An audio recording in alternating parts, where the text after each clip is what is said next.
ರಿಪೀಟಾ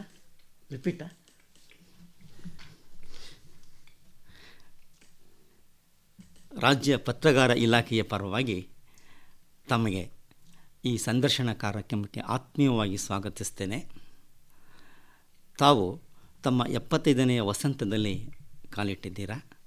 ಅದಕ್ಕೆ ನಾನು ತಮಗೆ ಅಭಿನಂದಿಸ್ತೇನೆ. Thank you. ತಾವು ಇಡೀ ಕರ್ನಾಟಕಕ್ಕೆ ಚಿರಪರಿಚಿತರು. ಚಲಿಸುವ ಇತಿಹಾಸ ಕೋಶ ಅಂತ ಖ್ಯಾತಿ ಪಡೆದಂತಹವರು. ತಮ್ಮ ಬದುಕಿನುದ್ದಕ್ಕೂ ಕರ್ನಾಟಕದ ಇತಿಹಾಸವನ್ನು ಅಧ್ಯಯನ ಮಾಡಿ ಹಲವಾರು ಪ್ರಮುಖವಾದಂತಹ ಕೊಡುಗೆಯನ್ನು ನೀಡಿರ್ತಕ್ಕಂತಹ ಚಿಂತನಾಶೀಲರು. ಅದಕ್ಕಾಗಿ ತಮ್ಮನ್ನು ಅಭಿನಂದಿಸ್ತಾ, ತಾವು ಇಷ್ಟೆಲ್ಲ ಸಾಧನೆಯನ್ನು ಮಾಡಿಕೊಂಡು ಬಂದಿದ್ದವರ ಹಿನ್ನೆಲೆ ಏನು, ತಾವು ಯಾವಾಗ ಇತಿಹಾಸದ ಕಡೆಗೆ ಸೆಳೆಯಲ್ಪಟ್ರಿ, ಅದರ ಮೇಲೆ ಒಲವು ಹೇಗೆ ಮೂಡ್ತು ಅನ್ನೋದು ತಿಳ್ಕೊಳ್ತಕ್ಕಂತಹ ಕುತೂಹಲ ನಮ್ಮದು ಸರ್. ನಮ್ಮ ಬಾಲ್ಯದ ದಿನಗಳಿಂದಲೇ ಸಾರ್ವಜನಿಕ ಜೀವನದ ಕಡೆ ಗಮನ ಕೊಡುವಂಥ ಒಂದು ವಾತಾವರಣ ನನ್ನ ಸುತ್ತಲೂ ಇತ್ತು. ಬೆಳ್ತಂಗಡಿ ಅಂತ ನಮ್ಮ ಊರು. ಅಲ್ಲಿ ನಮ್ಮ ತಂದೆಯವರು ಮಾಡಿದಂಥ ಹೋಟಿತ್ತು. ನಮ್ಮ ತಂದೆಯವರಿಗೆ ನಾನು 12ನೇ ಮಗು, ಕೊನೆಯ ಮಗ. ಹೋಟೆಲು ಅಂದರೆ ನೀವು ದೊಡ್ಡ ದೊಡ್ಡದಾಗಿರುವಂತಹ ಹೋಟೆಲ್ಗಳ ಬಗ್ಗೆ ಯೋಚನೆ ಮಾಡಬಾರ್ದು. ಅದು ಒಂದು ಫ್ಯಾಮಿಲಿ ವ್ಯವಹಾರ. ಹಿಂದ್ಗಡೆನೇ ಮನೆ ಇತ್ತು. ನಾವೆಲ್ಲ ದುಡಿತಿದ್ವಿ. ನಮ್ಮ ಅಣ್ಣಂದಿರು 5 ಜನ ಎಲ್ಲ ನಾವು ದುಡಿತಿದ್ವಿ. ಆದರೆ ಇದು ಯಾಕೆ ಮಹತ್ವ ಅಂದರೆ, ಹೋಟೆಲ್ ಅಂತಂದರೆ ಒಂದು ಸಾರ್ವಜನಿಕರು ಸೇರುವಂಥ ಸ್ಥಳ.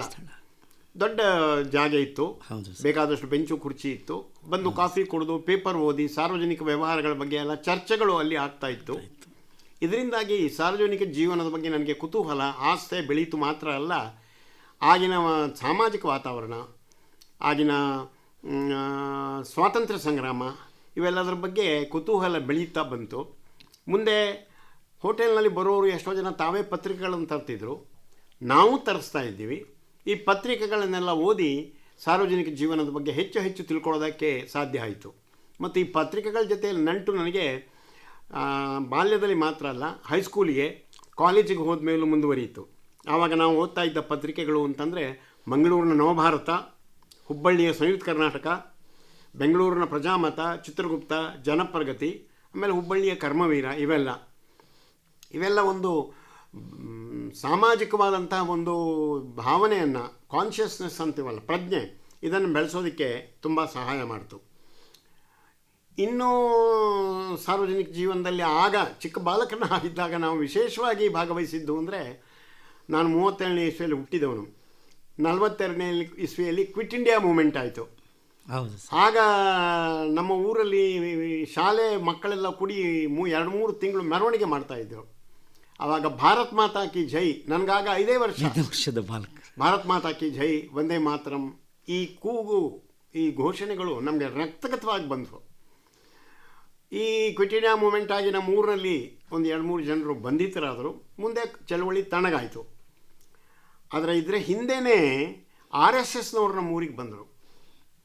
ಮತ್ತು ಈ ಭಾರತ್ ಮಾತಾ ಕಿ ಜೈ ಅನ್ನೋ ಸ್ಲೋಗನ್ನು ನಮ್ಮನ್ನು RSSನ ಕಡೆ ಆಕರ್ಷಿಸಿತು.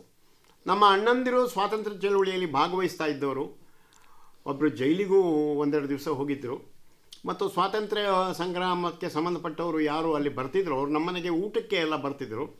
ಹೀಗೆಲ್ಲ ಆಗಿ ಒಂದು ರಾಷ್ಟ್ರೀಯ ಪ್ರಜ್ಞೆ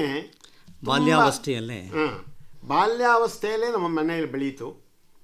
ಮುಂದೆ ಈ ಪತ್ರಿಕೆಗಳನ್ನು ಓದಿದ್ರಿಂದ ಕರ್ನಾಟಕದ ಬಗ್ಗೆ ಅಭಿಮಾನ ಬೆಳೆಯೋದಕ್ಕೆ ಅವಕಾಶ ಆಯಿತು. ಹೀಗಾಗಿ ಆಲೂರು ವೆಂಕಟರಾಯರ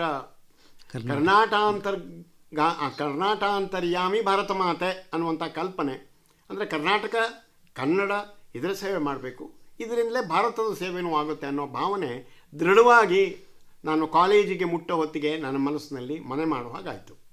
ಸರ್, ತಮ್ಮ ಬದುಕನ್ನು ನೋಡಿದಾಗ ಸಮಯ ಪ್ರಜ್ಞೆ, ಶಿಸ್ತು ಹೊರಗೆ ಕಾಣುತ್ತೆ. ಅದೇ ನಮಗೆಲ್ಲ ಮಾದರಿ ಅನಿಸುತ್ತೆ. ಇದಕ್ಕೆ ತಾವು ಈ ಬಾಲ್ಯದಲ್ಲಿ ಏನು ಅನುಭವವನ್ನು ಪಡೆದ್ರಿ, ಅದು ಎಷ್ಟು ಮಟ್ಟಿಗೆ ಪ್ರೇರಕವಾಗ್ತು, ಅದು ರೂಪಿಸ್ತು? ಅಲ್ಲ, ಅದರ ವಿಷಯ ಹೇಳೋದಂದರೆ, ಅವಕ್ಕೆಲ್ಲ ಇವತ್ತು ವಿಶೇಷವಾದ ಶಿಕ್ಷಣ ಕೊಡುವಂಥ ಒಂದು ಸಂಸ್ಥೆ ಅಂದರೆ RSS. ಬಾಲ್ಯದಲ್ಲಿ ನಾನು ಅದರಲ್ಲಿದ್ದೆ. ಅದರಿಂದಾಗಿ ಸಮಯಕ್ಕೆ ಸರಿಯಾಗಿ ಕೆಲಸ ಮಾಡೋದು, ನಿಸ್ವಾರ್ಥ ಭಾವದಿಂದ ಕೆಲಸ ಮಾಡೋದು, ಏನೇ ಕೆಲಸಗಳನ್ನು ಮಾಡ್ತಾಯಿದ್ರು ಶ್ರದ್ಧೆಯಿಂದ ಮಾಡೋದು, ಇದು ಆವಾಗಿನಿಂದ ನಮಗೆ ಮೂಡಿ ಬಂದದ್ದು ಬಾಲ್ಯದಲ್ಲಿ. ಸರಿ. ಮುಂದೆ ನಾನು ಕಾಂಗ್ರೆಸ್ನಲ್ಲಿಯೂ ಕೂಡ ವಿಶೇಷವಾಗಿ ಕೆಲಸ ಮಾಡಿದ್ದೀನಿ. ಅಲ್ಲಿಯೂ ಕೂಡ ಕೆಲವು ಹಿರಿಯರಿದ್ದವರು ಈ ಆದರ್ಶಗಳನ್ನ ನಮಗೆ, ನಮ್ಮ ಬಂಟ್ವಾಳದಲ್ಲಿ ನಾನು ಹೈಸ್ಕೂಲ್ ಓದಿದ್ದು, ಪಾಂಡುರಂಗ ಬಾಳಿಗ ಅಂತ ಗಾಂಧಿವಾದದ ಒಬ್ಬ ಗಣ್ಯ ಕಾರ್ಯಕರ್ತರಿದ್ದರು, ಅವರು ಧರ್ಮಪಾಲ್ ಶೆಟ್ಟಿ ಅಂತ ಒಬ್ಬರಿದ್ದರು. ಅವರೆಲ್ಲ ಗಾಂಧಿಯನ್ಸ್, ಖಾದಿ ಹಾಕ್ಕೊಳ್ತಾ ಇದ್ದರು. ಅವರು ನಮಗೆ ಖಾದಿ ದೀಕ್ಷೆಯನ್ನು ಕೂಡ ಕೊಟ್ಟಿದ್ರು ಆವಾಗ. ಇವರೆಲ್ಲರ ಪ್ರಭಾವದಿಂದ ಇಂಥ ಒಂದು ವಾತಾವರಣ, ಅಂದರೆ ಸಮಾಜಮುಖಿ ಒಂದು ನಿಲುವು, ಸಮಯ ಪ್ರಜ್ಞೆ, ಶಿಸ್ತು, ಇವೆಲ್ಲ ಕಲಿಯೋದಕ್ಕೆ ಆಗಿನಿಂದಲೇ ನಮಗೆ ಸಾಧ್ಯ ಆಯಿತು. ಸರ್, ತಮ್ಮ ಮೇಲೆ ಪ್ರಭಾವ ಬೀರಿದಂತಹ ಗುರುವರ್ಗ?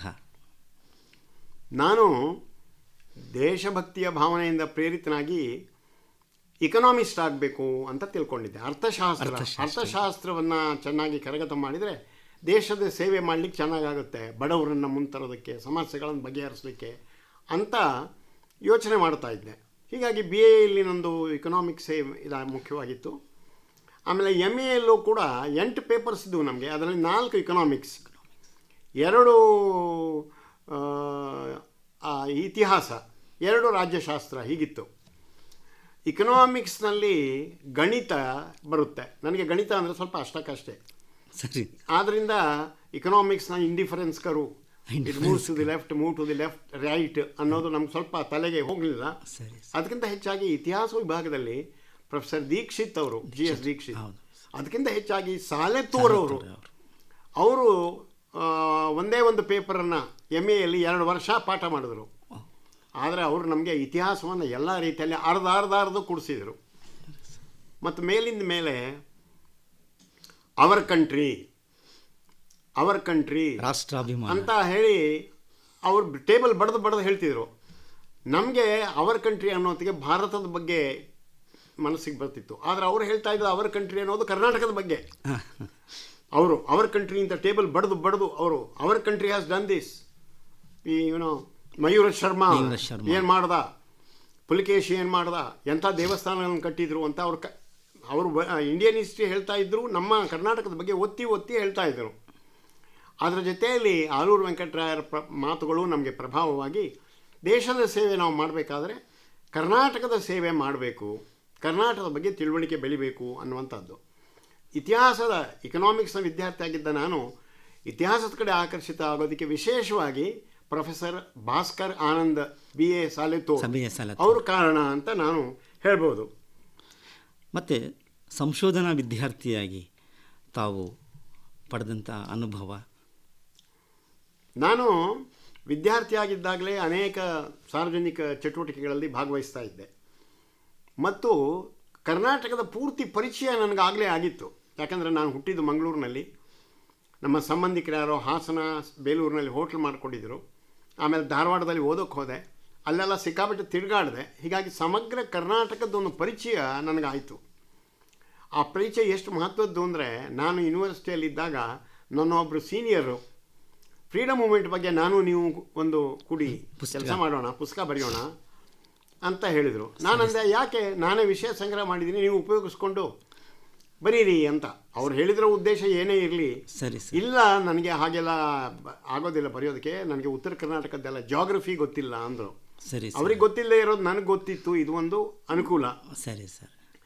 ಆಮೇಲೆ ಆ ಕಾಲದಲ್ಲಿ ನಾನು ಧಾರವಾಡದಲ್ಲಿದ್ದಾಗಲೂ ಬಿಜಾಪುರ, ಬಳ್ಳಾರಿ, ರಾಯಚೂರು ಈ ಎಲ್ಲ ಜಿಲ್ಲೆಗಳಲ್ಲಿ, ಬೆಳಗಾವಿ ಜಿಲ್ಲೆ, ಇಲ್ಲೆಲ್ಲ ಬೇರೆ ಬೇರೆ ಕಾರಣಗಳಿಗಾಗಿ ಓಡಾಡಿದ್ದೆ. ಗ್ರಾಮೀಣ ಭಾಗದಲ್ಲಿ ಎಲ್ಲ ಯಾರದೇ ಮನೆಯಲ್ಲಾಗಲಿ ಊಟ ಮಾಡೋದು, ಎಲ್ಲಿ ನೆಲೆ ಸಿಗುತ್ತೆ ಅಲ್ಲಿ ವಸತಿ. ಹೀಗಾಗಿ ಒಂದು ಕರ್ನಾಟಕದ ಒಂದು ಸಮಗ್ರ ಚಿತ್ರ ನನಗೆ ಕಣ್ಣಿಗೆ ಕಟ್ಟೋದಕ್ಕೆ ಆ ವೇಳೆಗಾಗಲೇ ಗೋಚರಿಸೋದಕ್ಕೆ ಆರಂಭ. ಹೌದು. ಸರಿ ಸರ್.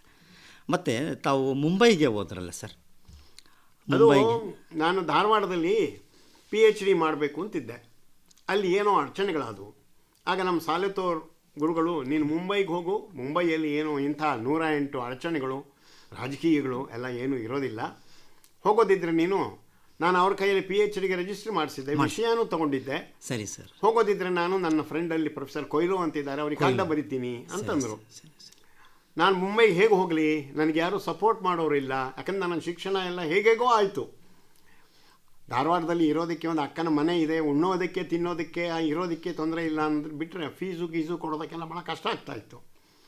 ಹೋಗೋ ನೀನು, ಎಲ್ಲಾದರೂ ಬದುಕ್ತೀಯಾ ನೀನು PhD ಬೇಕಾದರೆ ಮುಂಬೈಗೆ ಹೋಗು ಅಂತಂದರು.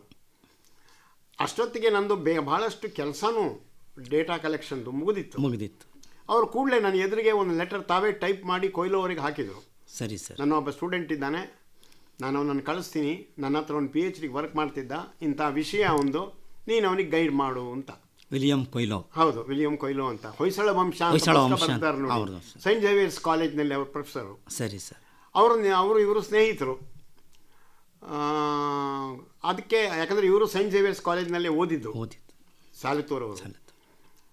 ನಿನ್ನ ಸ್ಟೂಡೆಂಟ್ ಅಂತ ಹೇಳಿ ನೀನು ರೆಕಮೆಂಡ್ ಮಾಡಿದ್ಮೇಲೆ ನನಗೇನು, ಕಳಿಸು ನೀನು ಅಂತಂದರು. ಹೋದೆ, ಬಾಂಬೆಗೆ ಹೋಗಿ ರಿಜಿಸ್ಟರ್ ಮಾಡಿದೆ. ಆದರೆ ತುಂಬ ಕಷ್ಟ ಆಗಿತ್ತು. ನಮ್ಮ ಗುರುಗಳಾದ ದೀಕ್ಷಿತ್ ಅವರು ನನಗೆ ತುಂಬ ದಿವಸದ ನಂತರ ಮುಂಬೈಯಲ್ಲಿ ಒಂದು ನೌಕರಿ ಕೊಡಿಸಿದ್ರು. ಪತ್ರಿಕೋದ್ಯಮ ಅಂದರೆ ನಾನು ಅಲ್ಲಿ ಎಲ್ಲೋ ಲೆಕ್ಚರರ್ ಆಗಿ ಹೋಗಬೇಕು ಅಂತ ಪ್ರಯತ್ನ ಮಾಡ್ತಾ ಇದ್ದೆ, ಸಿಗೋ ಅವಕಾಶವೂ ಇತ್ತು. ಆದರೆ ನನಗೆ ಪತ್ರಿಕೋದ್ಯಮದ ಕೆಲಸ ಹೆಚ್ಚು ಆಕರ್ಷಕ ಅನ್ನಿಸ್ತು. ದೀಕ್ಷಿತ್ ಅವರು ತಮ್ಮ ಮಿತ್ರರೊಬ್ಬರಿಗೆ ಅಲ್ಲಿ ಗುರುತು ಮಾಡಿಸಿ ಫ್ರೀ ಪ್ರೆಸ್ ಜರ್ನಲ್ ಪತ್ರಿಕೆಯಲ್ಲಿ ಉಪಸಂಪಾದಕನಾಗಿ ನಾನು ಸೇರಿದೆ. ಪತ್ರಿಕೋದ್ಯಮ ಅನ್ನೋದೊಂದು ಬೇರೆನೇ ಲೋಕ. ನಿಮ್ಮ ಪಾಡಿಗೆ ನೀವು ಇದು ಕೆಲಸ ಮಾಡ್ತೀನಿ ಅಂತಿದ್ರೆ ಮಾಡ್ತಾ ಇರ್ಬೋದು, ಆದರೆ ನಿಮ್ಮ ದೃಷ್ಟಿ ವಿಶಾಲ ಮಾಡೋದಕ್ಕೆ, ಸಮಾಜದ ಬೇರೆ ಬೇರೆ ದೇಶದ ಬೇರೆ ಬೇರೆ ಜನರ ಬಗ್ಗೆ ತಿಳ್ಕೊಳ್ಳೋದಕ್ಕೆ, ದೇಶ ವಿದೇಶಗಳ ಬಗ್ಗೆ ತಿಳ್ಕೊಳ್ಳೋದಕ್ಕೆ, ಮತ್ತು ಅಲ್ಲಿ ಪತ್ರಿಕೆಗಳನ್ನು ಓದೋದಕ್ಕೆ ತುಂಬ ಅವಕಾಶ ಇತ್ತು. ಯಾಕಂದ್ರೆ ನಾನೊಬ್ಬ ಸಬ್ ಎಡಿಟರ್ ಅಂತಿದ್ದೆ, ಸಂಬಳ ಕಡಿಮೆ ಇರ್ಬೋದು, ಆ ಸಂಸ್ಥೆಯಲ್ಲಿ ಅವಕಾಶಗಳಿದ್ದವು. ಏನಾದರೂ ಬರವಣಿಗೆ ಮಾಡಲಿಕ್ಕೂ ಅವಕಾಶ ಇತ್ತು.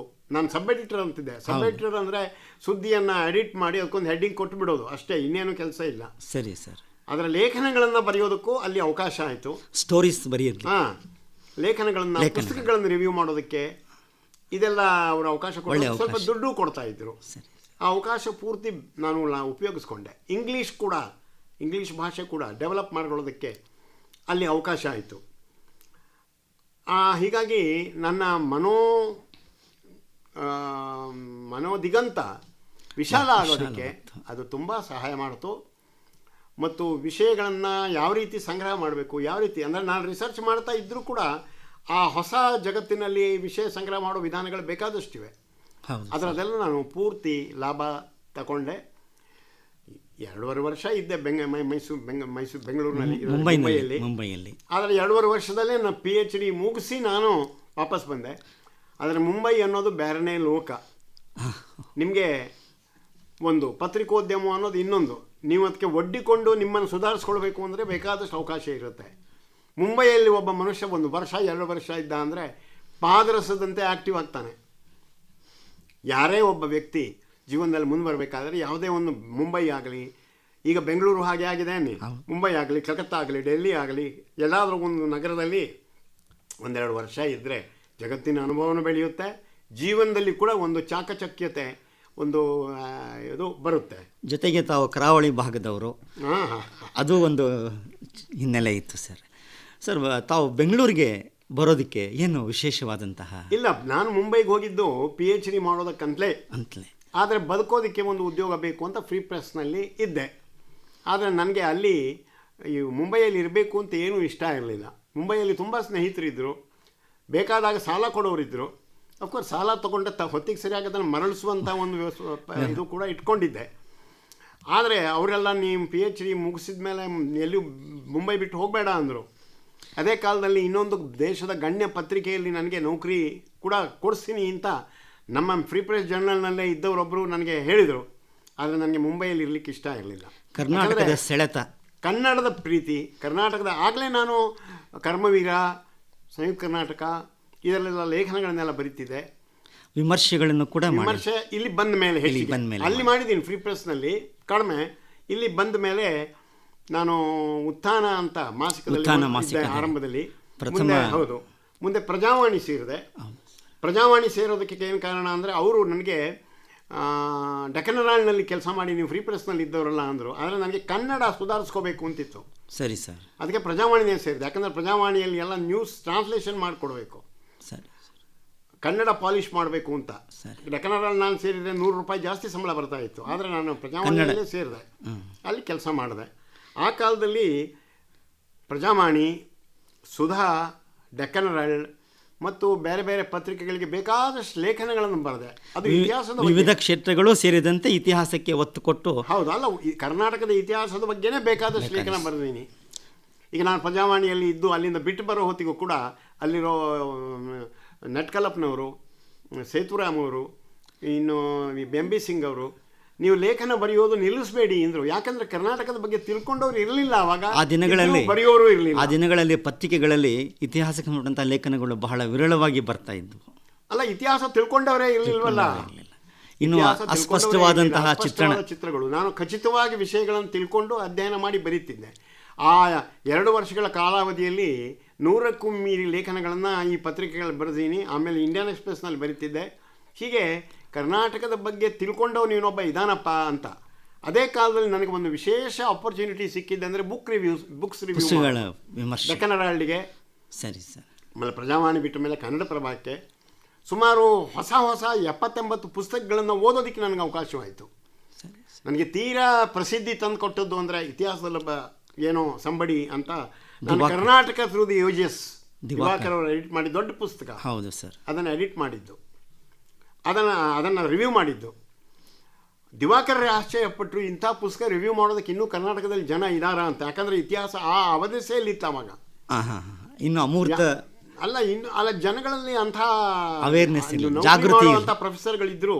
ಇಂಥದ್ದೆಲ್ಲ ಪುಸ್ತಕ ಯಾರ್ರೀ ಓದೋದು ಇಷ್ಟು ದಪ್ಪದ್ದು? ನಾನು ಓದಿ ಆಮೇಲೆ 6 ಕಾಲಮ್ ಹೆಡ್ಡಿಂಗ್ನಲ್ಲಿ ರಿವ್ಯೂವನ್ನು ಇದರಲ್ಲಿ ಕನ್ನಡ ಪ್ರಭಾದಲ್ಲಿ ಬರೆದೆ. ಡೆಕ್ಕನ್ ಹೆರಾಲ್ಡ್ನಲ್ಲೂ ಮಾಡಿದ್ದೀನಿ. ಉದಾಹರಣೆಗೆ ಪ್ರವಾಸಿ ಕಂಡ ಇಂಡಿಯಾ, ನಮ್ಮ ನಾಗೇಗೌಡರದ್ದು, ಅದರ 2 ವಾಲ್ಯೂಮ್ ನಾನು ರಿವ್ಯೂ ಮಾಡಿದೆ. ಅವ್ರು ನನಗೆ ಕಾಗದ ಬರೆದ್ರು, ಮಂಗಳೂರಿನಲ್ಲಿ DC ಆಗಿದ್ದವರು, ನೀವು ಇದನ್ನು ಓದಿದ್ದೀರಿ, ಇಷ್ಟೊಂದು ಕನ್ಸ್ಟ್ರಕ್ಟಿವ್ ಸಜೆಷನ್ ಮಾಡಿದ್ದೀರಿ, ಈತ ಸ್ಕಾಲರ್ಸ್ ಯಾರಾದರೂ ಇದ್ದಾರೆ ಅಂತಲೇ ನನಗೆ ಅನಿಸಿರಲಿಲ್ಲ ಅಂತೆಲ್ಲ ಅವ್ರು ನನಗೆ ಬರೆದಿರೋ ಕಾಗದ ನನ್ನ ಹತ್ರ ಇದೆ. ಆಮೇಲೆ PB ದೇಸಾಯಿ ಅವರ ಪುಸ್ತಕ ಹಿಸ್ಟ್ರಿ ಆಫ್ ಕರ್ನಾಟಕ, ಆಮೇಲೆ MV ಕೃಷ್ಣರಾವ್ ಅವರದ್ದು ಬರೆದದ್ದು ಗ್ಲಿಮ್ಸಸ್ ಆಫ್ ಕರ್ನಾಟಕ, ಅಲ್ಲ ಇದು ಕರ್ನಾಟಕ ದರ್ಶನ. ಹೌದು ಸರ್. ಅದನ್ನೆಲ್ಲ ನಾನು ತುಂಬ ವಿಮರ್ಶೆಗೆ ಒಳಪಡಿಸಿದ್ವಿ. ಅದನ್ನೆಲ್ಲ ಓದಿದ್ರಿಂದ ನನ್ನ ಜ್ಞಾನವರ್ಧನೂ ಆಯಿತು ಮತ್ತು ಕರ್ನಾಟಕದ ಇತಿಹಾಸದ ಅಧ್ಯಯನದ ಸ್ಥಿತಿ ಗತಿ ಏನಿದೆ, ಕೊರತೆಗಳೇನು ಅದನ್ನು ಕೂಡ ಅರ್ಥ ಮಾಡಿಕೊಂಡೆ. ಆಮೇಲೆ ನಾನು quarterly journal of the mythic society edit ಮಾಡ್ತಾ ಇದ್ದೆ, ಇತಿಹಾಸ ದರ್ಶನ ಎಡಿಟ್ ಮಾಡ್ತಾ ಇದ್ದೆ. ಇದರಿಂದಾಗಿ ಕರ್ನಾಟಕದ ಈ ಜ್ಞಾನ ವಿಸ್ತರಿಸೋದಕ್ಕೆ ಹೆಚ್ಚು ಅವಕಾಶ ಆಯಿತು. ಆಮೇಲೆ ಕರ್ನಾಟಕದ ಹಿಸ್ಟ್ರಿ ಬಗ್ಗೆ ಒಂದು ಪುಸ್ತಕ ಬರಿಬೇಕು ಅಂತ ನನ್ನ ಮನಸ್ಸಿನಲ್ಲಿ ಖಂಡಿತ ಇತ್ತು, ತುಡಿತ. ನಾನು ಬೊಂಬಾಯಲ್ಲಿದ್ದಾಗಲೇ ಇತ್ತು. ಇತಿಹಾಸದ ಬಗ್ಗೆ ಎಲ್ಲಿ ಕರ್ನಾಟಕದ ಇತಿಹಾಸದ ಬಗ್ಗೆ ಕರ್ನಾಟಕ ಥ್ರೂ ದಿ ಏಜಸ್ ಒಂದು ಸಮಗ್ರವಾದಂತಹ ಚಿತ್ರಣವನ್ನು ಕೊಡಬೇಕು. ಅಲ್ಲ, ಆದರೆ ಈ ಕರ್ನಾಟಕ ಥ್ರೂ ದಿ ಏಜಸ್ ಒಬ್ಬರೇ ಬರೆದದ್ದಲ್ಲ, ಕಲೆಕ್ಷನ್ ದೊಡ್ಡ ಪುಸ್ತಕ. ಕರ್ನಾಟಕದ ಬಗ್ಗೆ ಸಾಮಾನ್ಯ ಜನರು ತಿಳ್ಕೊಳ್ಳೋ ಹಾಗೊಂದು ಪುಸ್ತಕ ಬರೀಬೇಕು ಅಂತ ನನ್ನ ಮನಸ್ಸಿನಲ್ಲಿ ಇತ್ತು. ಸರಿ.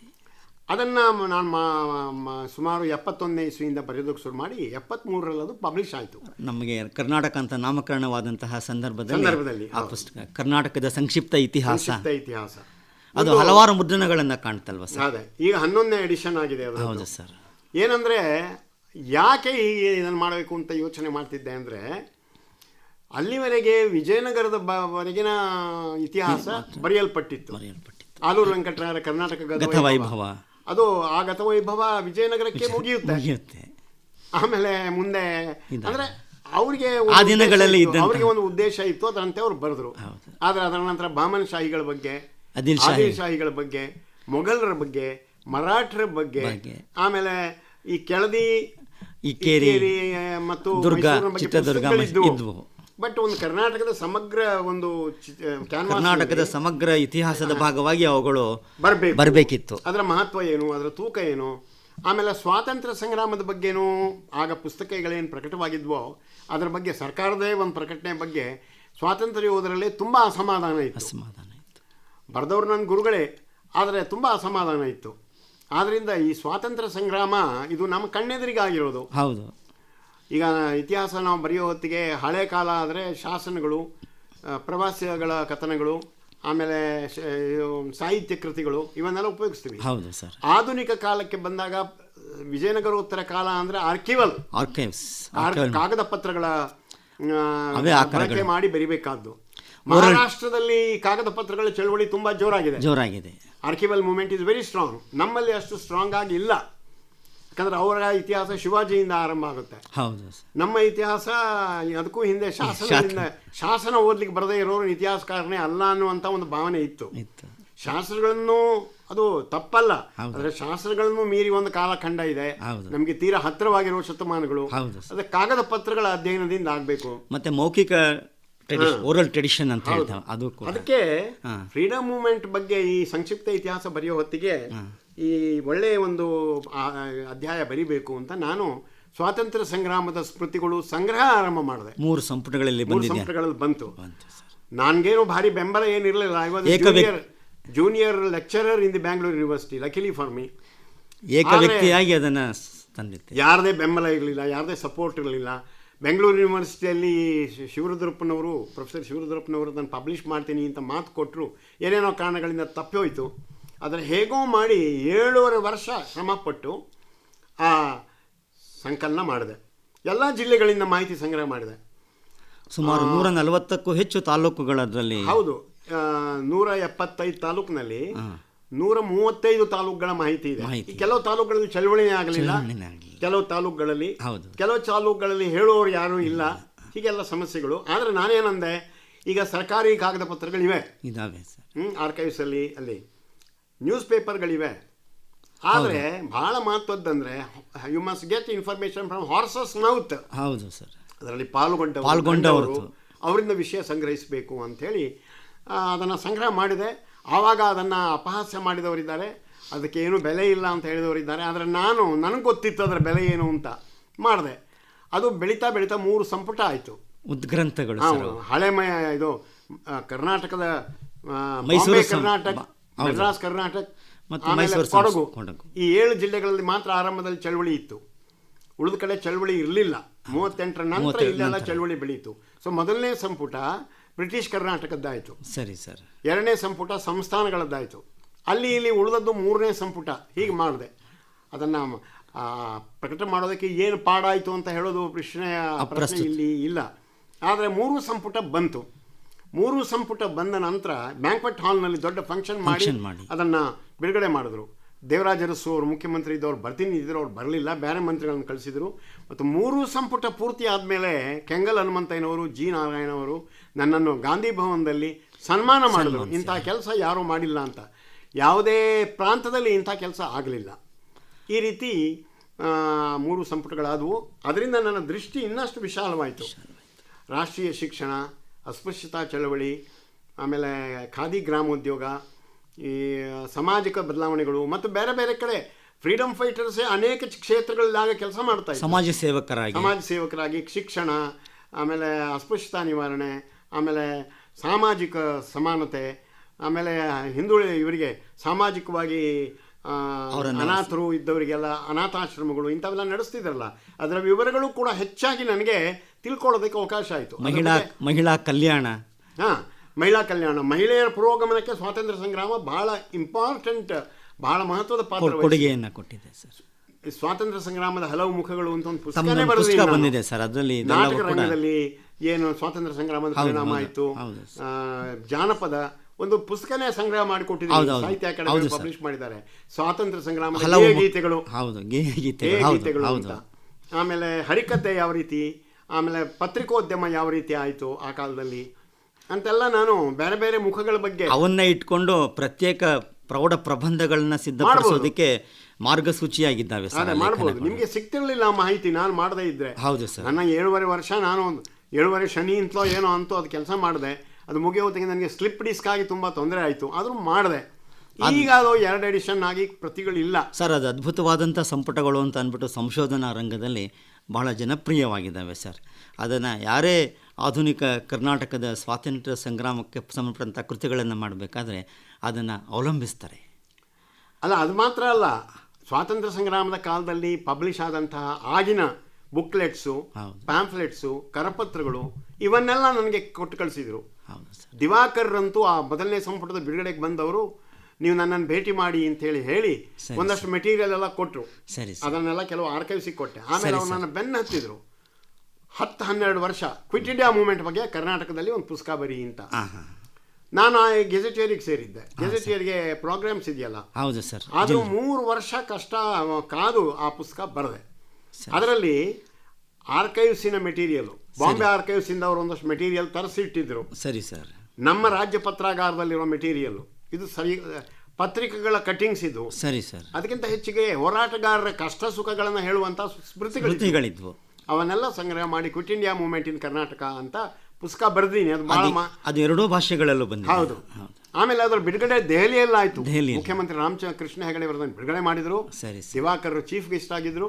ಇನ್ನು ಸ್ವಾತಂತ್ರ್ಯ ಸಂಗ್ರಾಮದಲ್ಲಿ ಭಾಗವಹಿಸಿದ ಒಬ್ಬ ಮುಖ್ಯ ವಿದ್ಯಾರ್ಥಿ ನಾಯಕ ಅಧ್ಯಕ್ಷತೆ ವಹಿಸಿದರು. ಆ ಪುಸ್ತಕ ಬಿಡುಗಡೆ ಆಯಿತು. ಅದು ಕನ್ನಡದಲ್ಲೂ ಬಂತು. ಆದರೆ ಅದರಲ್ಲಿ ಎಲ್ಲ ಥರದ ಮೆಟೀರಿಯಲ್ ಉಪಯೋಗಿಸಿದೆ. ಸರ್ಕಾರಿ ದಾಖಲೆಗಳು, ವರ್ತಮಾನ ಪತ್ರಿಕೆಗಳು, ಸಮಕಾಲೀನ ಪ್ಯಾಂಫ್ಲೆಟ್ಸು. ದಿವಾಕರ್ರು KPCC ನೇಮಕ ಮಾಡಿದಂತಹ ಏನು ಇದಿತ್ತು, ಆಕ್ಷನ್ ಗ್ರೂಪ್ ಇತ್ತು, ಅದಕ್ಕೆ ಅವರು ಕಾರ್ಯದರ್ಶಿ ಆಗಿದ್ರು. ಅವರ ಹತ್ರ ಎಲ್ಲ ಆಗಿನ ಕಾಲದ ಲಿಟ್ರೇಚರ್ ಇತ್ತು, ಅಂಡರ್ಗ್ರೌಂಡ್ ಲಿಟ್ರೇಚರ್, ಅದನ್ನೆಲ್ಲ ಕೊಟ್ಟರು. ಅದನ್ನೆಲ್ಲ ಉಪಯೋಗಿಸಿ ಒಳ್ಳೆ ಪುಸ್ತಕ ಬರೆದಿದ್ದೀನಿ. ಅದಕ್ಕೆ ಒಂದು ಮುನ್ನುಡಿನೂ ಬರೆದಿದ್ದಾರೆ.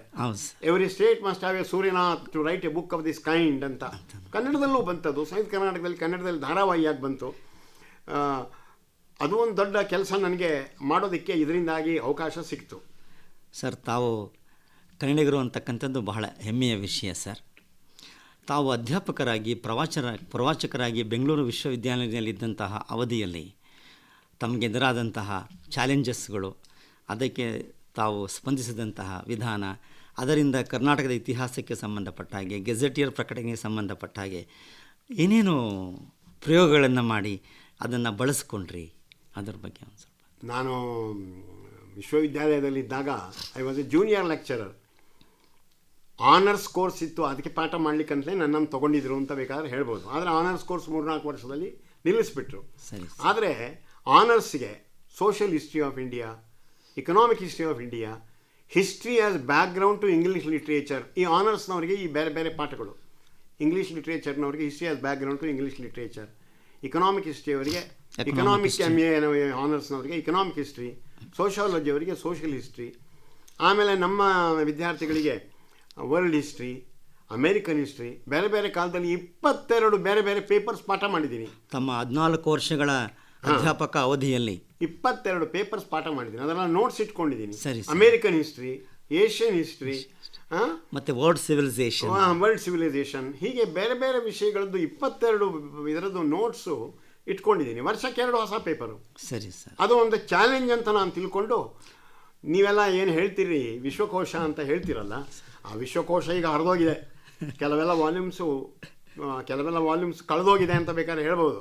ಆದರೆ ಅದು ನನಗೆ ಜ್ಞಾನ ಸಂಪಾದನೆಗೆ ಅವಕಾಶ ಕೊಡ್ತು. ಮತ್ತು ಆವಾಗ ನಾನು ಗೆಸ್ಟೆಡ್ ಡಿಪಾರ್ಟ್ಮೆಂಟ್ ಜೊತೆಯಲ್ಲೂ ಸಂಬಂಧ ಇಟ್ಕೊಂಡಿದ್ದೆ. ಆರ್ಕೈವ್ಸ್ ಜೊತೆಯಲ್ಲೂ ದೇಶಕಾಚಾರ್ ಅಂತ ಇಲ್ಲಿ ಡೈರೆಕ್ಟರ್, ದೇಶಕಾಚಾರ್ ಮೊದಲನೇ ಡೈರೆಕ್ಟ್ರು, ಅವ್ರ ಜೊತೆ ಸಂಪರ್ಕ ಇತ್ತು. ಅದರಿಂದ ಈ ಎಲ್ಲ ಕೆಲಸಗಳದ್ದು ಮಾಹಿತಿ ನನಗೆ ತುಂಬ ಆಯಿತು. ಮಿಥಿಕ್ ಸೊಸೈಟಿಯ ಮೂಲಕ ವಿಚಾರ ಸಂಕಿರಣಗಳನ್ನು ಮಾಡಿದ್ದು ನಮ್ಮ 1971ರಿಂದ ನಾನು ಮಿಥಿಕ್ ಸೊಸೈಟಿಯಲ್ಲಿ ಕೆಲಸ ಮಾಡ್ತಾ ಇದ್ದೀನಿ. ಅದಕ್ಕೆ ಮುಖ್ಯ ಕಾರಣಕರ್ತರು ಅಂದರೆ ಬಹಳ ದೊಡ್ಡ ವಿದ್ವಾಂಸ ಶರ್ಮ, ತಿರುಮಲೆ ತಾತಾಚಾರ್ಯ ಶರ್ಮ. ಮುಳುಗಿ ಹೋಗ್ತಿದ್ದಂಥ ಸೊಸೈಟಿಯನ್ನು ಎತ್ತಿ ಹಿಡಿದ್ರು ಅವರು. ಅವ್ರ ಜೊತೆಯಲ್ಲಿ ಕೆಲಸ ಮಾಡಿ ನನಗೆ ಒಳ್ಳೆಯ ಅನುಭವ ಆಯಿತು. ಮತ್ತು ಅವರು ಆದರು. ಮುಂದೆ ನಾರಾಯಣಯ್ಯಂಗಾರನವರು ಅಧ್ಯಕ್ಷರಾದರು, ಪಾಂಡುರಂಗಯ್ಯವರು ಅಧ್ಯಕ್ಷರಾದರು. ಯಾರೇ ಅಧ್ಯಕ್ಷರಾದರೂ ಅಲ್ಲಿ ಕೆಲಸಗಳನ್ನೆಲ್ಲ ನಾನೇ ಮಾಡ್ತಾ ಇದ್ದೆ. ಈಗ 1977ರಿಂದ ಅಲ್ಲಿ ಜರ್ನಲ್ಸು ಕೂಡ ಮಾಡ್ತಾ ಇದ್ದೀನಿ. ಈಗ ನಮ್ಮ ಯೂನಿವರ್ಸಿಟಿಯಲ್ಲಿ ಒಂದು ಪೇಪರ್ ಇಂಟ್ರೊಡ್ಯೂಸ್ ಮಾಡಿದ್ರು MAಗೆ. ಒಂದಲ್ಲ, ತುಂಬ ಮಾಡ್ತಾಯಿದ್ರು, ಸಿಕ್ಕಾಪಟ್ಟೆ ಮಾಡ್ತಾಯಿದ್ರು. ಅದರ ಉದ್ದೇಶ ಏನಿತ್ತು ನನಗೆ ಗೊತ್ತಿಲ್ಲ. 2 ವರ್ಷಕ್ಕೊಮ್ಮೆ ಸಿಲೆಬಸ್ ಚೇಂಜ್ ಮಾಡಿದ್ರೆ ನಮ್ಮ ಡಿಪಾರ್ಟ್ಮೆಂಟ್ ದೊಡ್ಡದು ಅಂತ ತಿಳ್ಕೊಳ್ತಾರೆ ಅಂತ ಅಲ್ಲಿ ಅಧಿಕಾರಿಗಳ ಮನಸ್ಸಿನಲ್ಲಿ ಇರ್ಬೋದು. ಚಾಳುಕ್ಯಾಸ್ ಆಫ್ ಬಾದಾಮಿ ಅಂತ ಒಂದು ಪೇಪರ್ ಇಂಟ್ರೊಡ್ಯೂಸ್ ಮಾಡಿದ್ರು. ದೇವರಾಣೆಗೂ ಚಾಳುಕ್ಯಾಸ್ ಆಫ್ ಬಾದಾಮಿ ಬಗ್ಗೆ ಒಂದು 50 ಪುಟದ ಮಾಹಿತಿ ಇರಲಿಲ್ಲ ಸರ್. ಪುಲಿಕೇಶಿ ದೊಡ್ಡವನು, ದೊಡ್ಡ ಸಾಮ್ರಾಜ್ಯ, ಮತ್ತೊಂದು ಮಗದೊಂದು ಅಂತ. ಇದನ್ನು ನಾನು ಟೀಚ್ ಮಾಡಬೇಕು MAಗೆ ಪೂರ್ತಿ ವರ್ಷ. ಅಂದರೆ ಐಹೊಳೆ ಇನ್ಸ್ಕ್ರಿಪ್ಷನ್ನ ಡಿಸ್ಕಷನ್ನೇ 7-8 ದಿವಸ ಆಗ್ತಾಯಿತ್ತು. ಇದನ್ನು ಹೇಗೆ ಮಾಡೋದು? ಆವಾಗ ನಾನು ಮಿಥಿಕ್ ಸೊಸೈಟಿಯಲ್ಲಿ ಒಂದು ಅಖಿಲ ಕರ್ನಾಟಕ ಸೆಮಿನಾರ್ ಮಾಡಿದೆ, ಚಾಳುಕ್ಯಾಸ್ ಆಫ್ ಬಾದಾಮಿ ಅಂತ. ಸರಿ ಸರ್. ನಾನೇ ಕನ್ವೀನರ್ ಆಗಿ. ಸರಿ. ಮತ್ತು ಅಲ್ಲಿ ಬಂದ ಪೇಪರ್ಸ್ಗಳನ್ನೆಲ್ಲ ಸೈಕ್ಲೋಸ್ಟೈಲ್ ಮಾಡಿದೆ ಮತ್ತು ಅದನ್ನು ಇಟ್ಕೊಂಡೆ. ಅದರಿಂದ ಪಾಠ ಮಾಡಿದೆ. ನಾನು ಗೆಜೆಟಿಯರ್ನಲ್ಲಿ ಬಂದಮೇಲೆ ಮಿಥಿಕ್ ಸೊಸೈಟಿಯಲ್ಲೆಲ್ಲ ಕೆಲಸ ಮಾಡ್ತೀನಿ ಅಂತ ಕೆಲವರೆಲ್ಲ ತಕರಾರು ಮಾಡಿದರು. ನಾನಂದೆ, ಯಾಕೆ ತಕರಾರು ಮಾಡ್ತೀರಿ? It is A complementary. ಈಗ ನಮ್ಗೆ ಧಾರವಾಡ ಜಿಲ್ಲೆ ಗೆಜೆಟಿಯರ್ ಮಾಡೋ ಹೊತ್ತಿಗೆ ಧಾರವಾಡ ಜಿಲ್ಲೆಯಲ್ಲಿ ಮರಾಠ ಚಟುವಟಿಕೆ ಅಂತ ವಿಷಯ ಆಗಬೇಕಾದ್ರೆ ಆ ವಿಷಯ ಕೆಲಸ ಮಾಡಿದವ್ರನ್ನ ಕರೆದು ಅವರ ಭಾಷಣ ಮಾಡಿಸಿದ್ವಿ. ಹೌದು ಮತ್ತು ಆ ಪೇಪರ್ ತೊಗೊಂಡು ಉಪಯೋಗಿಸ್ಕೊಂಡ್ವಿ ಅಕ್ನಾಲೆಜ್ಮೆಂಟ್ ಮಾಡಿ. ನಮ್ಮ ಕರ್ನಾಟಕದ ಹಿಸ್ಟ್ರಿಯಲ್ಲಿ ಉದ್ದಕ್ಕೆ ವಿಜಯನಗರದ ನಂತರ ಅನೇಕ ಗ್ಯಾಪ್ಸ್ ಇದಾವೆ ಸರ್. ಗೆಜೆಟಿಯರ್ನಲ್ಲೇ ನೀವು ನೋಡ್ತಾ ಇದ್ದೀರಿ ಮರಾಠರ ಚಟುವಟಿಕೆ ಬಗ್ಗೆ, ಮುಘಲರ ಚಟುವಟಿಕೆ ಬಗ್ಗೆ, ನಿಜಾಮರ ಚಟುವಟಿಕೆ ಬಗ್ಗೆ ಏನಿದೆ ಅಲ್ಲಿ ಏನೂ ಇಲ್ಲ. ಗ್ಯಾಪ್ಸ್. ಹೌದು. ಏಕದಮ್ ಮೈಸೂರಿಗೆ ಬರ್ತೀರಿ, ಈ ಕೇರಿ ಬಗ್ಗೆ ಕಳೆದಿ ಬಗ್ಗೆ ಅಲ್ಪ ಸ್ವಲ್ಪ ಬರೀತೀರಿ, ಉಳಿದ ಪಾಳೆಗಾರರ ಬಗ್ಗೆ ಸುಮ್ಮನೆ ಇಲ್ಲೊಬ್ಬರು ಪಾಳೆಗಾರರು ಇದ್ರು ಅಂತೀರಿ. ಈ ಗ್ಯಾಪ್ಸನ್ನು ಫಿಲ್ ಮಾಡೋದಕ್ಕೆ ನಾವು ಆ ಸಂಬಂಧಪಟ್ಟ ಅಧ್ಯಯನ ಮಾಡಿದವರನ್ನು ಕರೆದು ಭಾಷಣ ಇಡ್ತಾ ಇದ್ವಿ ಮಿಥಿಕ್ ಸೊಸೈಟಿಯಲ್ಲಿ. ಅದು ಗೆಜೆಟಿಯರ್ ಮಾಡೋದಲ್ಲ, ಮೆಥಿಕ್ ಸೊಸೈಟಿ ಮಾಡೋದು, ಅದರ ಏರ್ಪಡಿಸೋದು ನಾನು. ಅದರ ಲಾಭ ಗೆಜೆಟಿಯರ್ಗೆ ಆಗ್ತಾ ಇತ್ತು. ಹೀಗೆ ತಮ್ಮ ಅದೇ ಹೊತ್ತಿಗೆ ನನಗೆ ಕರ್ನಾಟಕದ ಗಣ್ಯ ಸಾರ್ವಜನಿಕರದೆಲ್ಲ ಪರಿಚಯ ಆಯಿತು.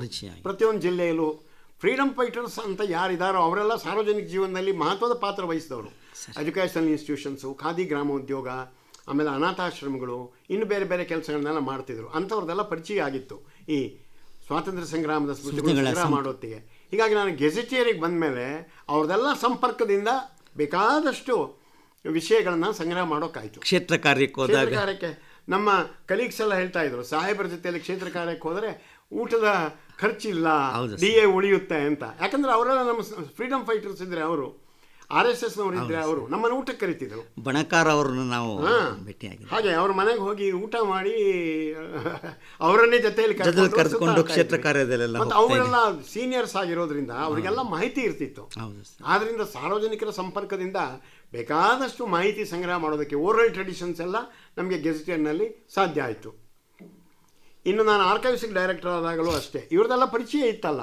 ಅವ್ರ ಪರಿಚಯದಿಂದ ಅವರಿಂದಲೇ ತಮಗೆ ಅಲ್ಲ, ಮತ್ತು ಈ ಗಣ್ಯರು ಅದರಿಂದ ಓರಲ್ ಹಿಸ್ಟ್ರಿ, ಇದು ನಮ್ಮ ಸಾರ್ವಜನಿಕರಿಂದ ವಿಷಯ ಸಂಗ್ರಹ ಮಾಡಬೇಕಲ್ಲ, ಪ್ರೈವೇಟ್ ಪೇಪರ್ಸ್ ನೋಡಿ. ನನಗೆ ಅನೇಕ ಜ್ಞಾಪಕ ಬರ್ತಾ ಇಲ್ಲ, ಆದರೆ ಪತ್ರಿಕೆಗಳು ಅವನ್ನೆಲ್ಲ ತಂದು ಇಲ್ಲಿ ಆರ್ಕೈವ್ಸಲ್ಲಿ, ಉದಾಹರಣೆಗೆ ಮೈಸೂರಿನ ಸತ್ಯವಾದಿ, ಕುಮಟಾದ ಕನ್ನಡ ವೃತ್ತ, ಮಂಗಳೂರಿನ ಕಂಠೀರವ, ಉಡುಪಿಯ ನವಯುಗ, ಆಮೇಲೆ ಬಳ್ಳಾರಿಯ ಕರ್ನಾಟಕ ಕೇಸರಿ, ಅದು ಕೆಲವು ಇಶ್ಯೂಸ್ ಮಾತ್ರ ಸಿಕ್ಕುವು. ಇಂಥದ್ದೆಲ್ಲ ತಂದು ನಮ್ಮ ಆರ್ಕೈವ್ಸಲ್ಲಿ ಮೈಕ್ರೋಫಿಲ್ಮ್ ಮಾಡಿಸಿದ್ವಿ. ಫ್ರೆಂಚ್ ದಾಖಲೆಗಳ ಸಂಗ್ರಹ ಅದು ಒಂದು. ನಾನು ಬೇರೆ ಬೇರೆ ಸೆಮಿನಾರ್ಗಳಿಗೆ ಹೋದಾಗ ಹಟಾಳ್ಕರ್ ಅಂತೇಳಿ ಒಬ್ಬರ ಪರಿಚಯ ಆಯಿತು ನನಗೆ, ಮುಂಬೈಯವರು. ಅವರು ಫ್ರೆಂಚ್ ಆ್ಯಂಡ್ ದಿ ಮರಾಠಾಸ್ ಅಂತ ವರ್ಕ್ ಮಾಡಿದರು. ಅವರು ತಾವು ನನ್ನ ಹತ್ರ ಹೈದರಾಲಿ ಟಿಪ್ಪು ಸುಲ್ತಾನ್ ಕಾಲದ ಅನೇಕ ಫ್ರೆಂಚ್ ದಾಖಲೆಗಳಿವೆ ಅಂತ ಹೇಳಿದರು. ಸೊ ನಾನು ಡೈರೆಕ್ಟರ್ ಆದಮೇಲೆ ಅವ್ರ ಜೊತೆ ನೆಗೋಷಿಯೇಟ್ ಮಾಡಿ ಅದೆಷ್ಟೋ 2000 ದಾಖಲೆಗಳೇನೋ, ಇದು ನಂಗೆ ಮರ್ತೋಗಿದೆ, 6,000 to 7,000 ದಾಖಲೆ ಅಲ್ಲ ಅಂತ, ಅವರಿಗೆ ಒಂದು ದಾಖಲೆಗೆ ಇಷ್ಟು ಅಂತ ದುಡ್ಡು ಕೊಟ್ಟು ತಗೊಂಡು ಇಲ್ಲಿ ಇದರಲ್ಲಿ ಮೌಂಟ್ ಕಾರ್ಮೆಲ್ ಕಾಲೇಜ್ನಲ್ಲಿ ಅವ್ರ ಹೆಸರು ಮರ್ತೋಗಿದೆ, ಸುಮನ್ ವೆಂಕಟೇಶ್ ಅಂತ. ಇವರು ಸಜೆಸ್ಟ್ ಮಾಡಿದ್ರು, ಯಾರು ಕೋರಾಚಾಂಡಿ, ಅವರನ್ನು ಕಾಂಟ್ಯಾಕ್ಟ್ ಮಾಡಿ ಅಂತ. ಸುಮನ್ ವೆಂಕಟೇಶ್ ಅವರನ್ನು ಕರೆದು ಅವರಿಗೆ ಟ್ರಾನ್ಸ್ಲೇಷನ್ ಮಾಡಲಿಕ್ಕೆ ಕೊಟ್ಟೆ. ಮತ್ತು ನಾನು ಬಿಟ್ಟ ನಂತರನೂ ಸುದೈವದಿಂದ ಆ ಕೆಲಸ ಮುಂದುವರೆದು 3-4 ಸಂಪುಟಗಳಲ್ಲಿ ಬಂದಿದೆ. ಆದರೆ ಅದು ಇನಿಷಿಯೇಟ್ ಮಾಡಿದ್ದು ನಾನೇ. ಹೌದು ಸರ್. ಅದನ್ನು ಯಾರು ಹೇಗೆ ಉಪಯೋಗಿಸ್ತಾ ಇದ್ದಾರೆ ನನಗೆ ಗೊತ್ತಿಲ್ಲ. ಆದರೆ ಆ ಎಲ್ಲ ಪತ್ರಗಳು 3 ಸಂಪುಟದಲ್ಲೋ 4 ಸಂಪುಟದಲ್ಲೋ ಪಬ್ಲಿಷ್ ಆಗಿದೆ. ಅಲ್ಲದೆ ಪತ್ರಿಕೆಗಳು ವೆರಿ ಇಂಪಾರ್ಟೆಂಟ್. ಸಾಧ್ಯ ಇದ್ರೆ ಆ ಪತ್ರಿಕೆಗಳನ್ನ ತೊಗೊಂಡು ಬಂದೆ, ಇಲ್ಲದೆ ಇದರ ಮೈಕ್ರೋಫಿಲ್ಮ್ ಮಾಡಿಸಿ ಇಟ್ಟಿದ್ದೀನಿ. ಅದಲ್ಲದೆ ಸಾರ್ವಜನಿಕರ, ಆಮೇಲೆ ಮೈಸೂರಿನ ಪಂಚಾಚಾರ್ಯ ಪ್ರಭಾ ಭಾಳ ಇಂಪಾರ್ಟೆಂಟ್, ಸೋಷಿಯಲ್ ಹಿಸ್ಟ್ರಿಗೆ ಭಾಳ ಇಂಪಾರ್ಟೆಂಟ್ ಅದು. ಪಂಚಾಚಾರ್ಯ ಪ್ರಭಾ ನನಗೆ ಇನ್ನೂ ಜ್ಞಾಪಕ ಇದೆ. 1928ನೇ ಇಸ್ವಿಯಲ್ಲಿ ಲಿಂಗಾಯತರ ಒಂದು ಮದುವೆಯಲ್ಲಿ ಸಾಲಂಕೃತ ಕನ್ಯಾದಾನ ಮಾಡಬೇಕು ಅಂತ ಸ್ವಾಮಿಗಳು ಭಾಷಣ ಮಾಡಿದರು ಅಂತ. ಅಂದರೆ ಸಾಲಂಕೃತ ಕನ್ಯಾದಾನ ಅಂದ್ರೇನು? ವಧು ಇದು ತೆರ ಇದೆಯಲ್ಲ, ವಧು ಏನಂತಾರೆ ಅದಕ್ಕೆ, ಬ್ರೈಡ್ ಪ್ರೈಸ್, ಅದೇ ತೆರ ಅಂತೇವೆ. ಬ್ರೈಡ್ ಪ್ರೈಸ್ ನಮ್ಮಲ್ಲಿ ಇರಬಾರ್ದು.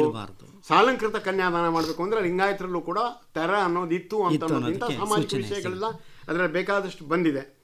ಆಮೇಲೆ ಟೇಕೂರು ಸುಬ್ರಹ್ಮಣ್ಯಂ, ಬಳ್ಳಾರಿಯ ಗಣ್ಯ ನಾಯಕರು, ಅವರ ಮಕ್ಕಳ ಹತ್ರ ಹೋಗಿ ಅವರ ಕಾಗದ ಪತ್ರ ಎಲ್ಲ ತಂದೆ. ಅದರಲ್ಲಿ ನೆಹರು ಅವರವರಿಗೆ ಬರೆದಿರೋ ಒಂದು ಕಾಗದ ಇತ್ತು, ಗಾಂಧಿಯವರು ಬರೆದ ಒಂದು ಕಾಗದ ಇತ್ತು. ಅಲ್ಲದೆ ರಾಜಗೋಪಾಲಾಚಾರಿ ಅವರು, ಯಾಕಂದರೆ ಟೇಕೂರು ಬಳ್ಳಾರಿ ಆವಾಗ ಮದ್ರಾಸ್ ಪ್ರಾಂತದಲ್ಲಿತ್ತು, ರಾಜಗೋಪಾಲಾಚಾರಿ ಅವರು ಬರೆದಿರುವಂಥ 7-8 ತುಂಬ ಸ್ವಾರಸ್ಯದ ಪತ್ರಗಳು ಅದರಲ್ಲಿ ಸಿಕ್ಕರು. ಆಮೇಲೆ ಗುಲ್ಬರ್ಗಾಕ್ಕೆ ಹೋದಾಗ ಅಲ್ಲೊಂದು ಎಕ್ಸಿಬಿಷನ್ ಮಾಡಿದ್ವಿ. ಮಹಾದೇವಪ್ಪ ರಾಮ್ಪುರೆ ಅಂತ ದೊಡ್ಡ ಎಜುಕೇಷನಿಸ್ಟು, ಅವರ ಮನೆ ಕಾಗದ ಪತ್ರಗಳನ್ನೆಲ್ಲ ತೊಗೊಂಡು ಬಂದ್ವಿ. ಅದು ತುಂಬ ಫೈಲ್ಸ್ ಇದ್ದು ನಾವು ರಾತ್ರಿ 8ರಿಂದ ರಾತ್ರಿ 12:30ವರೆಗೆ ಕೂತು ಅವನ್ನೆಲ್ಲ ಸಾರ್ಟ್ ಔಟ್ ಮಾಡಿ ತೊಗೊಂಡು ಬಂದ್ವಿ. ಅಲ್ಲಿಂದ ಬರ್ತಾ ಟೇಕೂರು ಸುಬ್ರಹ್ಮಣ್ಯ ಅವ್ರ ಮನೆಗೆ ಹೋಗಿ ಅದೇ ಕೆಲಸ ಮಾಡಿದ್ವಿ ಬಳ್ಳಾರಿಯಲ್ಲಿ ದಾರಿಯಲ್ಲಿ. ಆಮೇಲೆ ರಘು ಜೋಶಿ ಅಂತ ಗುಲ್ಬರ್ಗಾದಲ್ಲಿ ಒಬ್ಬರು ಫ್ರೀಡಮ್ ಫೈಟರು MP ಎಲ್ಲ ಆಗಿದ್ದರು. ಅವರು ತಮ್ಮ ಮನೆತನದ ಕೆಲವು ಉರ್ದು ಪರ್ಷಿಯನ್ ಕಾಗದಗಳನ್ನು ಕೊಟ್ಟರು, ಅದು ತಗೊಂಬಂದೆ. ಸಂಪಿಗೆ ವೆಂಕಟಪತಯ್ಯ ಅಂತ ಭಾಳ ದೊಡ್ಡ ವಕೀಲರು ಬೆಂಗಳೂರಿನಲ್ಲಿ. ಆಮೇಲೆ ಅವ್ರು ಮೈಸೂರಿಗೆ ಹೋದರು, ಶಾರದಾ ವಿಲಾಸ್ ಕಾಲೇಜ್ ಎಲ್ಲ ಮಾಡಿದವರು ಅವರೇ. ಅವರು ಕಾಗದ ಪತ್ರಗಳನ್ನು ಎಲ್ಲ ತೊಗೊಂಡು ಬಂದೆ. ಅವ್ರು ಭಾಳ ಇಂಪಾರ್ಟೆಂಟ್ ಪರ್ಸನ್ನು, ಭಾರಿ ಸಾಹಸಿಗಳು. ಅವರ ಕಾಗದ ಪತ್ರಗಳನ್ನು ತೊಗೊಂಡು ಬಂದೆ. ಆಮೇಲೆ ವೀರಣ್ಣಗೌಡ ಪಾಟೀಲ್ ಎಚ್ ಕೆ ವೀರಣ್ಣಗೌಡ ಅಲ್ಲ, ವೀರಣ್ಣಗೌಡ ಪಾಟೀಲ್ ಅಂತ ಹುಬ್ಬಳ್ಳಿಯವರು, ರಾಣೆಬೆನ್ನೂರಿನವರು. ಆದರೆ ಈ ಹುಬ್ಬಳ್ಳಿಯಲ್ಲಿ ಭಾಳ ಕೆಲಸ ಮಾಡಿದ್ದಾರೆ. ಹರಿಜನರಿಗಾಗಿ hostel, college, teachers training institution ಎಲ್ಲ ಮಾಡಿದ್ದಾರೆ. ಲೀಲಾವತಿ ಮಾಗಡಿಯವರ ತಂದೆ, ಅವರ ಕೆಲವು ಕಾಗದ ಪತ್ರಗಳು, ಅವ್ರು ಬರೆದಿರೋದು ಜೈಲಿನಿಂದ ತಮ್ಮ ಮಗಳಿಗೆ ಬರೆದಿರೋ ಕೆಲವು ಕಾಗದ ಪತ್ರಗಳು. ಅದರಲ್ಲಿ ಒಂದು 2 ಸಾಲು ಅವ್ರ ಜೊತೆಯಲ್ಲಿ ಜೈಲಲ್ಲಿದ್ದಂತಹ ಮೈಲಾರ ಮಹಾದೇವಪ್ಪ ಅಕ್ಕಯ್ಯ ಈ ಕಾಗದಗಳನ್ನು ಹಳ್ಳಾಕಿ ಇಡಿಸ್ರಿ ಅಂತ, ಅಂದರೆ ಅಷ್ಟು ಇಂಪಾರ್ಟೆಂಟ್, ಫ್ರೇಮ್ ಹಾಕಿ ಇಡಿ ಅಂತ ಮೈಲಾರ ಮಹಾದೇವಪ್ಪನವ್ರು ಬರೆದದ್ದು ಒಂದು 2 ಸಾಲು ಇದೆ. ಹಳ್ಳಾಕಿ ಅಂದರೆ ಫ್ರೇಮ್ ಹಾಕಿ ಹಾಕಿ ಅಂತ ಉತ್ತರ ಕರ್ನಾಟಕ ಭಾಷೆಯಲ್ಲಿ. ಆಮೇಲೆ KF ಪಾಟೀಲ್ರು ಅಂತ ಫ್ರೀಡಮ್ ಫೈಟರು ಮತ್ತು ಮಂತ್ರಿಗಳೆಲ್ಲ ಆಗಿದ್ರು. ಧಾರವಾಡದಲ್ಲಿ ಒಬ್ಬರು ಸೋಷಿಯಲ್ ವರ್ಕರ್ ಇದ್ದರು ಅಥವಾ ಪಬ್ಲಿಕ್ ವರ್ಕರ್, ನರಸಿಂಹರಾವ್ ವಿಸೆ ಅಂತ. ಅವರ ಅನೇಕ ಕಾಗದ ಪತ್ರಗಳು, ಪುಸ್ತಕಗಳು, ಇವು ಪ್ಯಾಂಫ್ಲೆಟ್ಸು ಹಳೆ ಕಾಲದ್ದು. ಸುರೇಂದ್ರ ಧಾನ್ಯಗಳು ಸರ್ ಅಲ್ಲ, ಅವ್ರ ಹತ್ರ ಇರಲಿಲ್ಲ, ನರಸಿಂಹ ಬಿಸೆ ಅವರು. ಆಮೇಲೆ ದಿವಾಕರ್ರು ಬೇಕಾದಷ್ಟು ಕಾಗದ ಪತ್ರ, ಅದು ಆರ್ಕೈವ್ಸ್ಗೆ ಕೊಟ್ಟಿದ್ದೆ. ಆಮೇಲೆ ಹೇಳ್ತೀನಿ, DS ಪುಟ್ಟಯ್ಯ ಅಂತ ಇಲ್ಲಿ ಗೌರ್ಮೆಂಟ್ ಪ್ರೆಸ್ನಲ್ಲಿ ಡೈರೆಕ್ಟರ್ ಆಗಿದ್ದರು ಮತ್ತು ಒಕ್ಕಲಿಗರ ಸಂಘದ ಸ್ಥಾಪಕರಲ್ಲಿ ಅವರೊಬ್ಬರು. ಅವರ ಪತ್ರಗಳನ್ನು ಅವ್ರ ಮಗ ನಮಗೆ ಕೊಟ್ಟರು.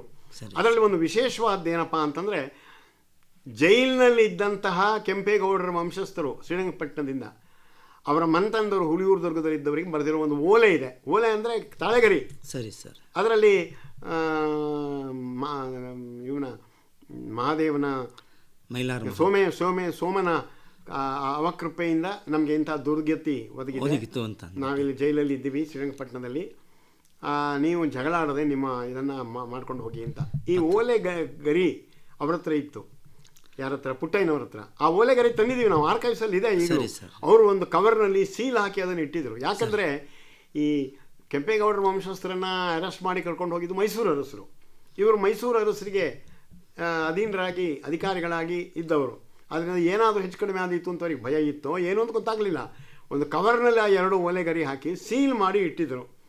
ಆಮೇಲೆ ಭಾಳ ಇಂಪಾರ್ಟೆಂಟ್ ಕೆಲಸ ಆಗಿದ್ದು ಅಂದರೆ ಪ್ಯಾಲೇಸ್ ಪೇಪರ್ಸನ್ನು ಅಕ್ವೈರ್ ಮಾಡಿ ಮೈಸೂರಿನಲ್ಲಿರುವಂಥದ್ದು.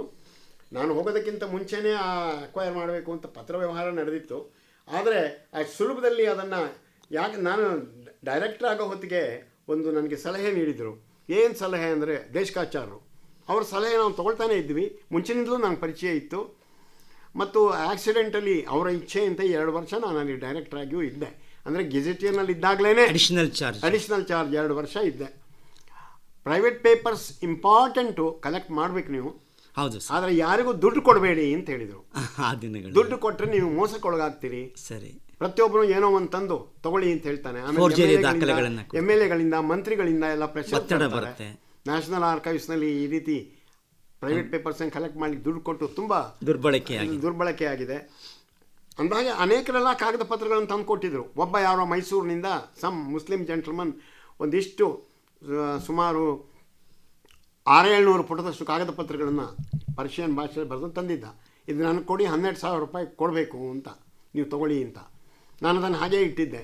ಅದಕ್ಕೆ ಪುಣೆಯಿಂದ ಖರೆ ಅಂತ ಎಕ್ಸ್ಪರ್ಟ್ GH ಖರೆ ಅವರನ್ನು ಕರೆಸಿ, ಅವರಿಗೆ ಪರ್ಷಿಯನ್ನು ಬರ್ತಿತ್ತು. ಅವರು ಮತ್ತು ಮರಾಠಿ ಕಾಗದ ಪತ್ರಗಳು ಕೆಲವೆಲ್ಲ ನಮ್ಮಲ್ಲಿದ್ದು, ಅದರದ್ದು ಇಂಡೆಕ್ಸ್ ಮಾಡಬೇಕು ಅಂತ ಅವ್ರನ್ನ 1 ವಾರ ಇಲ್ಲಿ ಕರೆಸಿದ್ವಿ. ಅವ್ರು ಹೇಳಿದ್ರು, ಇದು ಏನೂ ಪ್ರಯೋಜನ ಇಲ್ಲ, ಇದನ್ನು ವಾಪಸ್ ಕೊಡಿ ಅಂತ. ಅವನು ಯಾರನ್ನೋ ಕಳಿಸ್ತಾ ಇದ್ದ, ಏನಾಯಿತು ಏನು ಅಂತ. ಯಾರೋ ಒಬ್ಬ MLA ಏನೋ ಮಿನಿಸ್ಟ್ರು ಒತ್ತಾಯ ಮಾಡಿದರೆ ಅದು ದುಡ್ಡು ಕೊಡ್ತಿದ್ವೇನೋ, ಅದು ರದ್ದಿ ಆಗ್ತಾಯಿತ್ತು ಅಷ್ಟೇ. ಆದರೆ ಇಂಥದ್ದಕ್ಕೆ ನಾನು ಯಾರಿಗೂ ದುಡ್ಡು ಕೊಡ್ತಿರ್ಲಿಲ್ಲ. ಕೊಟ್ಟಂಥ ಇನ್ಸ್ಟೆನ್ಸಸ್ಸು ಭಾಳ ಕಡಿಮೆ. ಕೆಲವರು ಬಂದು ದುಂಬಾಲು ಬೀಳ್ತಿದ್ರು, ನೋಡಿ ನನಗೆ 1,000 ರೂಪಾಯಿ ಕೊಡೋದಕ್ಕೆ ಅಧಿಕಾರ ಇದೆ, ಅದನ್ನು ಕೊಡ್ತೀನಿ. ಇನ್ನು ಸರ್ಕಾರದ ಪರ್ಮಿಷನ್ ತೊಗೋಬೇಕಂದ್ರೆ ನಾನು ರಿಟೈರ್ ಆದಮೇಲೆ ನಿಮ್ಗೆ ಪರ್ಮಿಷನ್ ಬರುತ್ತೆ ಅಂತ ಹೇಳಿ ಅಂತರಿಗೆ ಒಪ್ಪಿಸಿ ಒಂದು 2-3 ಕೇಸ್ಗಳಲ್ಲಿ 1,000 ರೂಪಾಯಿ ಕೊಟ್ಟಿದ್ದಿದೆ. ಬಹಳ ಮಹತ್ವದ ಇನ್ನೊಂದು ಕಲೆಕ್ಷನ್ ಅಂತಂದರೆ DN ಕೃಷ್ಣಯ್ಯನವ್ರದ್ದು. ಕೊಡಗಿನ ಇತಿಹಾಸ. ಅವರು ತುಂಬ ಪೇಪರ್ಸ್ ಕಲೆಕ್ಟ್ ಮಾಡಿದರು.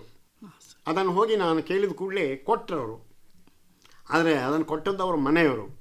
ದುರ್ದೈವದಿಂದ ಅವರ ಮಗ ಮತ್ತು ಸೊಸೆ ತಮಗೆ ದುಡ್ಡು ಕೊಡಬೇಕು ಅಂತ ಕೇಳಿದರು. ಅದು ಪಿತ್ರಾರ್ಜಿತ ಆಸ್ತಿ, ನಮ್ಗೆ ಸೇರಿದ್ದು, ಅವ್ರು ಯಾಕೆ ಕೊಡ್ತಾರೆ ಅಂತಂದರು. ತುಂಬ ಪೇಪರ್ಸು, ಕೊಡಗಿನ ಇತಿಹಾಸದ ಬಗ್ಗೆ ತುಂಬ ಪೇಪರ್ಸು ಅವನಿಗೆ ಲಂಡನ್ನಿಂದ ಡೆಲ್ಲಿಯಿಂದ ಎಲ್ಲ ತರಿಸಿದ್ರು. ವಿಕ್ಟೋರಿಯಾ ಗೌರವ. ಅದಕ್ಕೆ ಆಕೆಗೆ ಅವ್ರಿಗೆ ನಾನು ಏನು ಹೇಳಿದೆ ಅಂದರೆ, ನೀವು ಕೃಷ್ಣಯ್ಯನವರು ಅಂತ ದೊಡ್ಡ ವಿದ್ವಾಂಸರ ಹೆಂಡತಿ, ನಿಮಗೆ ಪೆನ್ಷನ್ ಕೊಡಿಸ್ತೀನಿ ಅಂತೇಳಿ ಸುದೈವದಿಂದ ಗುಂಡೂರಾಯರ ಮುಖ್ಯಮಂತ್ರಿ ಇದ್ದರು ಕೊಡಗಿನವರು. ಅವ್ರು ಪೆನ್ಷನ್ ಕೊಟ್ಟರು. ತಿರ್ಗಾ ಇವರು ಅವ್ರಿಗೆ ಪೆನ್ಷನ್ ಕೊಟ್ಟರೆ ನಮಗೇನು ಲಾಭ ಅಂತಂದರು. ಕಡೆಗೆ ನಾನು ಇಬ್ಬರು ಕ್ಲೈಮೆಂಟ್ಸಿಗೆ 500 ರೂಪಾಯಿ ಕೊಟ್ಟೆ. ಆದರೆ ಇಂಥ ಇನ್ಸ್ಟೆನ್ಸಸ್ ಭಾಳ ಕಡಿಮೆ. ಬಿಸೆ ಅಂತ ಧಾರವಾಡದಲ್ಲಿದ್ದರು ಅವರು. ಅನೇಕ ಕಾಗದ ಪತ್ರಗಳು, ಹಳೆ ಪ್ಯಾಂಫ್ಲೆಟ್ಸು, ಬುಕ್ಲೆಟ್ಸು, ಪೊಲಿಟಿಕಲ್ ಹಿಸ್ಟ್ರಿ ಮೇಲೆ 20th ಸೆಂಚುರಿ, ಅವರು ಬ್ರಾಹ್ಮಣೇತರ ಚಳುವಳಿ ಬಗ್ಗೆ ಅಲ್ಲಿದ್ದು ಎಲ್ಲ ಕಾಗದ ಪತ್ರಗಳು ಎಲ್ಲ ಕೊಟ್ಟರು ಅವರು. ಅವ್ರ ಮಕ್ಕಳು, ಅವ್ರು ತೀರ್ಕೊಂಡಿದ್ರು, ಅವ್ರ ಮಕ್ಕಳು ನಮಗೇನಾದರೂ ಕೊಡಿ ಅಂತ ಬಡವರಾಗಿದ್ದರು. ಅವರಿಗೂ ಇಬ್ಬರಿಗೂ 500 ರೂಪಾಯಿ ಕೊಟ್ಟೆ. ಆದರೆ ಇವೆಲ್ಲ ಅಕ್ವಿಸಿಷನ್ ಮಾಡಿದ್ದು ದುಡ್ಡು ಕೊಡದೇನೆ. ಪ್ಯಾಲೇಸ್ ಪೇಪರ್ಸ್ಗೆ ಮಾತ್ರ ಪ್ಯಾಲೇಸ್ನ ಉತ್ತರಾಧಿಕಾರಿಗಳು ದುಡ್ಡು ಕೊಡಲೇಬೇಕು ಅಂತಂದರು. ದೊಡ್ಡ ಅಮೌಂಟ್ ಆಗಿತ್ತದು. ಸರಿ ಸರ್. ಅದಕ್ಕೆ ಸರ್ಕಾರದ ಹತ್ರ ತುಂಬ ಕಷ್ಟಪಟ್ಟು, ಇನ್ನೊಂದೇನಿತ್ತಂದರೆ ಮೈಸೂರು ಅರಮನೆಯ ವಠಾರದಲ್ಲಿ ಅಲ್ಲಿ ಒಂದು ಗಾಯತ್ರಿ ದೇವಸ್ಥಾನ ಅಂತಿದೆ, ಪರಿಸರದಲ್ಲಿ ಅದನ್ನು ಇಟ್ಟಿದ್ರು. ಆ 3 ರೂಮ್ಸಲ್ಲಿ ಅದು ಕಾಗದ ಪತ್ರಗಳಿದ್ದು ಸುಮಾರು 4-5 ಲಾರಿಯಷ್ಟು. ಅದರ ದುರ್ದೈವದಿಂದ ಅದು ಸೋರ್ತಾ ಇತ್ತು. ಮತ್ತು ಅದನ್ನೆಲ್ಲ ಸುಮ್ಮನೆ ಕುರುಳು ಒಟ್ಟಿದ ಹಾಗೆ ಇಟ್ಟಿದ್ರು ಕಾಗದ ಪತ್ರಗಳನ್ನು. ಒಂದು ವ್ಯವಸ್ಥಿತವಾಗಿ ಇಟ್ಟರು ಅಂತ ನಾನು ವ್ಯವಸ್ಥಿತವಾಗಿ ಇಟ್ಟಿರಲಿಲ್ಲ. ಇದು ಸೋರ್ತಾ ಇದ್ದರೆ ಎಷ್ಟು ದಿವಸ ಉಳಿಯುತ್ತದು ಕಾಗದ ಪತ್ರ. ಹೀಗಾಗಿ ಏನಾದರೂ ಮಾಡಿ ಇದನ್ನು ಅಕ್ವೈರ್ ಮಾಡಬೇಕು ಅಂತ ನಾನು ಎಲ್ಲ ಶಕ್ತಿ ಉಪಯೋಗಿಸಿ ಬೇಕಾದ ಅಧಿಕಾರಿಗಳನ್ನು, ಇವರನ್ನು ಎಲ್ಲ ಕಂಡು ಅದನ್ನು ಖರೀದಿ ಮಾಡೋದು ಅಂತ ನಿರ್ಣಯ ಮಾಡಿ ಅದನ್ನು ಅಕ್ವೈರ್ ಮಾಡಿದ್ದೀವಿ. 1900 ನಂತರ ಅರಮನೆಯ ಸಕಲ ಚಟುವಟಿಕೆಗಳ ಬಗ್ಗೆ, ಸಂಗೀತಕ್ಕೆ ಪ್ರೋತ್ಸಾಹ, ಶಿಕ್ಷಣಕ್ಕೆ ಪ್ರೋತ್ಸಾಹ, ನಾಟಕಕ್ಕೆ ಪ್ರೋತ್ಸಾಹ, ಕಲೆಗೆ ಪ್ರೋತ್ಸಾಹ, ಮತ್ತು ದಸರಾ ವ್ಯವಹಾರಗಳು, ದಸರಾ ಇದಕ್ಕೆ ಬಂದಂಥ ವಿದ್ವಾಂಸರು, ಅವ್ರಿಗೆ ಕೊಟ್ಟಂಥ ಸಹಾಯ, ಅರಮನೆ ನಾಟಕ ಕಂಪನಿ, ಇದಕ್ಕೆ ಸಂಬಂಧಪಟ್ಟದಲ್ಲ ಬೇಕಾದಷ್ಟು ಕಾಗದ ಪತ್ರಗಳು ಅಲ್ಲಿವೆ. ಅದನ್ನು ನಾನು ಅಕ್ವೈರ್ ಮಾಡಿದ್ದು ನನಗೆ ತುಂಬ ಸಮಾಧಾನ ಕೊಟ್ಟಂಥ ಸಂಗತಿ. ಅದು ದುಡ್ಡು ಕೊಡಬೇಕಾಗಿ ಬಂತು. ಅದನ್ನು ಏನೇನೋ ಮಾಡಿ ಸರ್ಕಾರಕ್ಕೆ ತಿಳುವಳಿಕೆ ನೀಡಿ, ಮತ್ತು ನಾನು ದುಡ್ಡು ಕೊಡ್ತೀನಿ ಅಂದರೆ ಇನ್ಯಾರೋ ಒಬ್ರು ಇವರೇನೋ ಕಮಿಷನ್ ಹೊಡಿತಾರೆ ಅಂತ ಅದು ಬೇರೆ ಮಾತುಗಳು ಬರುವಂಥ ಸಂಭವ ಇತ್ತು. ಬಂದರೂ ನಾನು ಕೇರ್ ಮಾಡಲಿಲ್ಲ. ಟ್ರಾನ್ಸ್ಪೇರೆಂಟಾಗಿ ನಮ್ಮ ಅಧಿಕಾರಿಗಳನ್ನು ಕೆಲವರನ್ನ ಜೊತೆಯಲ್ಲೇ ಕರ್ಕೊಂಡೋಗಿ ಟ್ರಾನ್ಸ್ಪೈರೆಂಟಾಗಿ ಎಲ್ಲ ವ್ಯವಹಾರ ಮಾಡಿ ಮುಗಿಸಿದೆ. ಇವತ್ತು ಅಲ್ಲಿ ಒಂದು ಪ್ರಾದೇಶಿಕ ಕೇಂದ್ರ ಆಗಿದೆ ಮೈಸೂರು ವಿಭಾಗದ್ದು. ಅದು ಭಾಳ ಇಂಪಾರ್ಟೆಂಟ್. ಸರ್, ತಾವು ಮಿಥಿಕ್ ಸೊಸೈಟಿಯ ಒಡನಾಟದಲ್ಲಿದ್ದಾಗ ನಿರಂತರವಾಗಿ QJMS ಸಂಪೂರ್ಣ ಜರ್ನಲ್ಸ್ಗಳನ್ನ ತಂದು ಅದರಲ್ಲಿ ಸಾವಿರಾರು ಲೇಖನಗಳು ಪ್ರಕಟವಾದವು. ಆರ್ಕೈವ್ಸ್ಗೆ ಸಂಬಂಧಪಟ್ಟ ಹಾಗೆ ವೈವಿಧ್ಯಮಯವಾದಂಥ ವಿಷಯಗಳ ಸಂಗ್ರಹ ಅದು ಕೂಡ ತಮ್ಮ ಈ ಶೈಕ್ಷಣಿಕ ರಂಗದಲ್ಲಿ. ಮಿಥಿಕ್ ಸೊಸೈಟಿ ಜರ್ನಲ್ ಅಂತಾರಾಷ್ಟ್ರೀಯ ಖ್ಯಾತಿ ಹೊಂದಿದ್ದಂಥದ್ದು ನಿಮ್ಗೆ ಗೊತ್ತಲ್ಲ. ಮಿಥಿಕ್ ಸೊಸೈಟಿ 1909 ಆರಂಭ ಆಯಿತು. ಯುರೋಪಿಯನ್ ಸ್ಕಾಲರ್ಸ್ ಎಲ್ಲ ಇಲ್ಲಿದ್ದವರು ಅದನ್ನು ಮಾಡಿದರು. ಆದರೆ ಅದು ತೀರಾ ಅವದೇಶಕ್ಕೆ ಬಂದಿತ್ತು. 1977ರಿಂದ ನಾನು ಅದರ ಎಡಿಟರ್ ಆಗಿದ್ದೀನಿ, ಆನರರಿ ಎಡಿಟರ್ ಆಗಿ. ಮತ್ತು ಒಳ್ಳೆ ಈಗ ತಮಿಳುನಾಡು, ಆಂಧ್ರ, ಗುಜರಾತ್, ಒರಿಸ್ಸಾ, ಕೇರಳ, ಅಲ್ಲಿಂದೆಲ್ಲ ಸಿಕ್ಕಾಪಟ್ಟೆ ಲೇಖನಗಳು ಬರ್ತಾ ನಿಯಮಿತವಾಗಿ ಬರ್ತಾ ಇದೆ. ನಾನು ಕೈಗೆ ತಗೊಳ್ಳೋ ಹೊತ್ತಿಗೆ ಅದು 3 years ಔಟ್ ಆಫ್ ಡೇಟ್ ಆಗಿತ್ತು. ನಾನು ಅಪ್ ಟು ಡೇಟ್ ಮಾಡಿ ನಿಯಮಿತವಾಗಿ ಬರ್ತಾ ಇದೆ. ಅದರ ಎಡಿಟಿಂಗ್ ಕೂಡ ನನಗೆ ತುಂಬ ಲಾಭಕರ. ಯಾಕಂದರೆ ಜ್ಞಾನ ಕಂಪಲ್ಸರಿಯಾಗಿ ನೀವು ಯಾವ್ಯಾವುದೋ ವಿಷಯಗಳನ್ನೆಲ್ಲ ಓದಬೇಕಲ್ಲ, ಅದು ನಿಯಮಿತವಾಗಿ ಬರ್ತಾ ಇದೆ. ಸರ್, ತಾವು ಗೆಜೆಟರಿ ಇಲಾಖೆಯಲ್ಲಿ ಇದ್ದಾಗ ಮಾಡಿದಂತಹ ಕೆಲಸಗಳು ಅಲ್ಲ, ಗೆಜೆಟರಿ ಇಲಾಖೆಯಲ್ಲಿ ಇದ್ದಾಗಲೇ ನಾನು 2 ವರ್ಷ ಆರ್ಕೈವ್ಸಲ್ಲೂ ಡೈರೆಕ್ಟರ್ ಆಗಿದ್ದೆ, ಅಡಿಷನಲ್ ಚಾರ್ಜು. ಆದರೆ ನಾನು ಬಂದ ಮೇಲೆ, ನಾನು ಬರ್ತಿದ್ದಾಗ ಚಿಕ್ಕಮಗಳೂರು ಗೆಜೆಟಿಯರ್ ಅರ್ಧ ಪ್ರಿಂಟ್ ಆಗಿತ್ತು. ಹಿಂದೆ ಇದ್ದ ನನ್ನ ಪ್ರಿಡೆಸೆಸರ್ ಅಭಿಶಂಕರ್ ಅದನ್ನು ಮಾಡಿದರು. ಅದಾದ ಮೇಲೆ 16 ವಾಲ್ಯೂಮ್ಸ್ ಮಾಡಿದ್ದೀನಿ. ಹೌದು ಸರ್. ಚಿಕ್ಕಮಗಳೂರು ಬಿಟ್ಟು. ಹೌದು. ಅದರಲ್ಲಿ 7 ಜಿಲ್ಲಾ ಗೆಜೆಟಿಯರ್ಗಳು. ಅಂದರೆ ಅಲ್ಲಿವರೆಗೆ ಗೆಜೆಟಿಯರ್ಗಳು ಇಂಗ್ಲೀಷ್ನಲ್ಲಿ ಬರ್ತಿತ್ತು. 20 ಜಿಲ್ಲೆಯದು ಆದಮೇಲೆ 1990 ನಂತರ 20 ಜಿಲ್ಲೆದ್ದು ಇಂಗ್ಲೀಷ್ನಲ್ಲಿ ಆದಮೇಲೆ ಕನ್ನಡದಲ್ಲಿ ಮಾಡೋದೊಂದು ನಿರ್ಣಯ ಮಾಡಿದ್ವಿ. ಕೊಡಗು ಗೆಜೆಟಿಯರ್ ಮಾಡಿದ್ವಿ. ಆಮೇಲೆ ಧಾರವಾಡ ಜಿಲ್ಲಾ ಗೆಜೆಟಿಯರ್ ಮಾಡಿದ್ವಿ. ಸ್ಟೇಟ್ ಗೆಜೆಟಿಯರ್ ನಾನು ಬರೋ ಹೊತ್ತಿಗೆ ಅನೇಕ ವಿದ್ವಾಂಸರಿಂದ, ತಜ್ಞರಿಂದ, ಕೃಷಿ ಬಗ್ಗೆ ತಜ್ಞರಿಂದ, ಆಮೇಲೆ ಈ ಕೈಗಾರಿಕೆ ಬಗ್ಗೆ ಹೀಗೆ ಶಿಕ್ಷಣದ ಬಗ್ಗೆ ಲೇಖನಗಳನ್ನು ಬರೆಸಿದ್ರು. ಬರ್ಸಿದ್ರು. ಅವಕ್ಕೆಲ್ಲ ನಾನೊಂದು ಹಿಸ್ಟಾರಿಕಲ್ ನೋಟ್ ಬರೆದೆ, ಚಾರಿತ್ರಿಕ ಹಿನ್ನೆಲೆ. ಆಗ ಕೆ ಬಾಲಸುಬ್ರಹ್ಮಣ್ಯಂ ಅಂತ ರಿಟೈರ್ಡ್ IAS ಅಡ್ವೈಸರ್. ಈ ರೀತಿ ಕೃಷಿ ಬಗ್ಗೆ ಚಾರಿತ್ರಿಕ ಹಿನ್ನೆಲೆ, ಕೈಗಾರಿಕೆ ಬಗ್ಗೆ ಚಾರಿತ್ರಿಕ ಹಿನ್ನೆಲೆ, ಶಿಕ್ಷಣದ ಬಗ್ಗೆ ಚಾರಿತ್ರಿಕ ಹಿನ್ನೆಲೆ. ಹಿಂದೆ ನಮಗೆ ಗೆಜೆಟಿಯರ್ಗಳು ಬರಲಿಲ್ಲ, ನೀವು ಅದನ್ನು ಬರೆದು ತುಂಬ ಒಳ್ಳೆ ಕೆಲಸ ಮಾಡಿದಿರಿ ಅಂತ ತುಂಬ ಬೆನ್ನು ತಟ್ಟಿದ್ರು. 2 ಸಂಪುಟಗಳನ್ನು ನಾವು 1.5 ವರ್ಷದಲ್ಲಿ ಮಾಡಿದ್ವಿ. ಲೇಖನಗಳಿದ್ದವು, ಅದನ್ನು ನಾವು ಮಾಡಬೇಕಾದ ಕೆಲಸ ಬೇಕಾದಷ್ಟು ಇತ್ತು, ಅದನ್ನು ಮಾಡಿದ್ವಿ. 2600 ಪುಟದ ಪುಸ್ತಕವನ್ನು ಹ್ಯಾಂಡ್ ಕಂಪೋಸಿಂಗ್ನಿಂದ 1.5 ವರ್ಷದಲ್ಲಿ ಮುಗಿಸಿದ್ವಿ. ಅದು ಒಂದು ದಾಖಲೆ, ಒಂದು ಸಾಧನೆ. ಅದರಲ್ಲಿ ನಾನು ಬೇಕಾದಷ್ಟು ಬರೆದಿದ್ದೀನಿ, ಆದರೆ ಬೇರೆ ವಿದ್ವಾಂಸರು ಬರೆದ ಲೇಖನಗಳು ಇದ್ದವು. ಅದರ ಲೇಖನಗಳನ್ನು ಇತಿಹಾಸದ ಭಾಗ ಮತ್ತು up to date statistics, up to date developments, ಯಾವುದೇ ವಿಷಯ ಇರಲಿ ಅದನ್ನೆಲ್ಲ ಕೂಡಿಸಿ ಮಾಡಿದ್ದೀವಿ. 2600 ಪುಟ ಆಗಿದೆ. ಮತ್ತು ಸೈಮಲ್ಟೇನಿಯಸ್ಲಿ ಅದನ್ನು ಕನ್ನಡದಲ್ಲಿ ಮಾಡಿದ್ವಿ. ಅದು 3 ಸಂಪುಟಗಳಲ್ಲಿ ಕೂಡ ಬಂತು. ಮತ್ತು ಆವಾಗ ಬಹಳ ಒಂದು ಸಂದಿಗ್ಧವಾದ ಕಾಲ. ಏನು ಸಂದಿಗ್ಧವಾದ ಕಾಲ ಅಂತಂದರೆ, ಆಡಳಿತ ಕನ್ನಡದಲ್ಲಿ ನಡೆಸಲಿಕ್ಕೆ ಬರೋದಿಲ್ಲ ಅಂತ. ಗೆಜೆಟಿಯರ್ ಇರೋದು ಯಾತಕ್ಕೆ? ಆಡಳಿತ ನಡೆಸೋರಿಗೆ ಕೈಪಿಡಿಯಾಗಿ. ನಿಮ್ಮನ್ನು ಬೆಳಗಾವಿ ಜಿಲ್ಲೆಯಲ್ಲಿ DC ಅಂತ ನೇಮಕ ಮಾಡಿದ್ರೆ ಬೆಳಗಾವಿ ಜಿಲ್ಲೆ ಬಗ್ಗೆ ನಿಮ್ಗೆ ತಿಳ್ಕೊಳ್ಳಿಕ್ಕೆ ಅಂತ ಮಾರ್ಗದರ್ಶಕ. ಅದು ಅದನ್ನು ಎಷ್ಟು ಜನ ಮಾಡ್ತಾರೋ ಬಿಡ್ತಾರೋ ವಿಷಯ ಬೇರೆ, ಅದರ ಉದ್ದೇಶ ಅದು.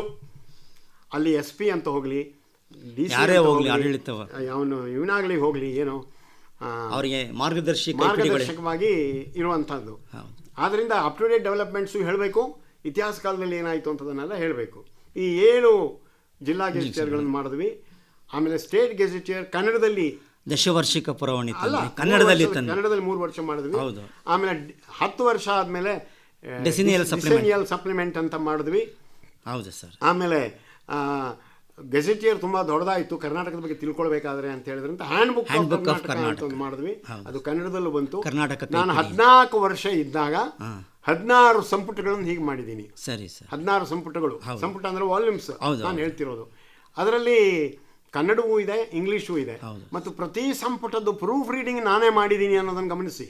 ಒಂದೊಂದು ಸಂಪುಟ ಕೂಡ ಅವರೇಜ್ 1000 ಪುಟ ಅಂತ ಇಟ್ಕೊಂಡ್ರು ಎಷ್ಟು ಶ್ರಮ ಆಗುತ್ತೆ ಅಂತ. ಅದರಲ್ಲಿ ಲೀಲಾಜಾಲವಾಗಿ ಅನ್ನೋ ಹಾಗೆ, ಯಾಕಂದರೆ ಒಳ್ಳೆ ಆಫೀಸ್ ಇತ್ತು.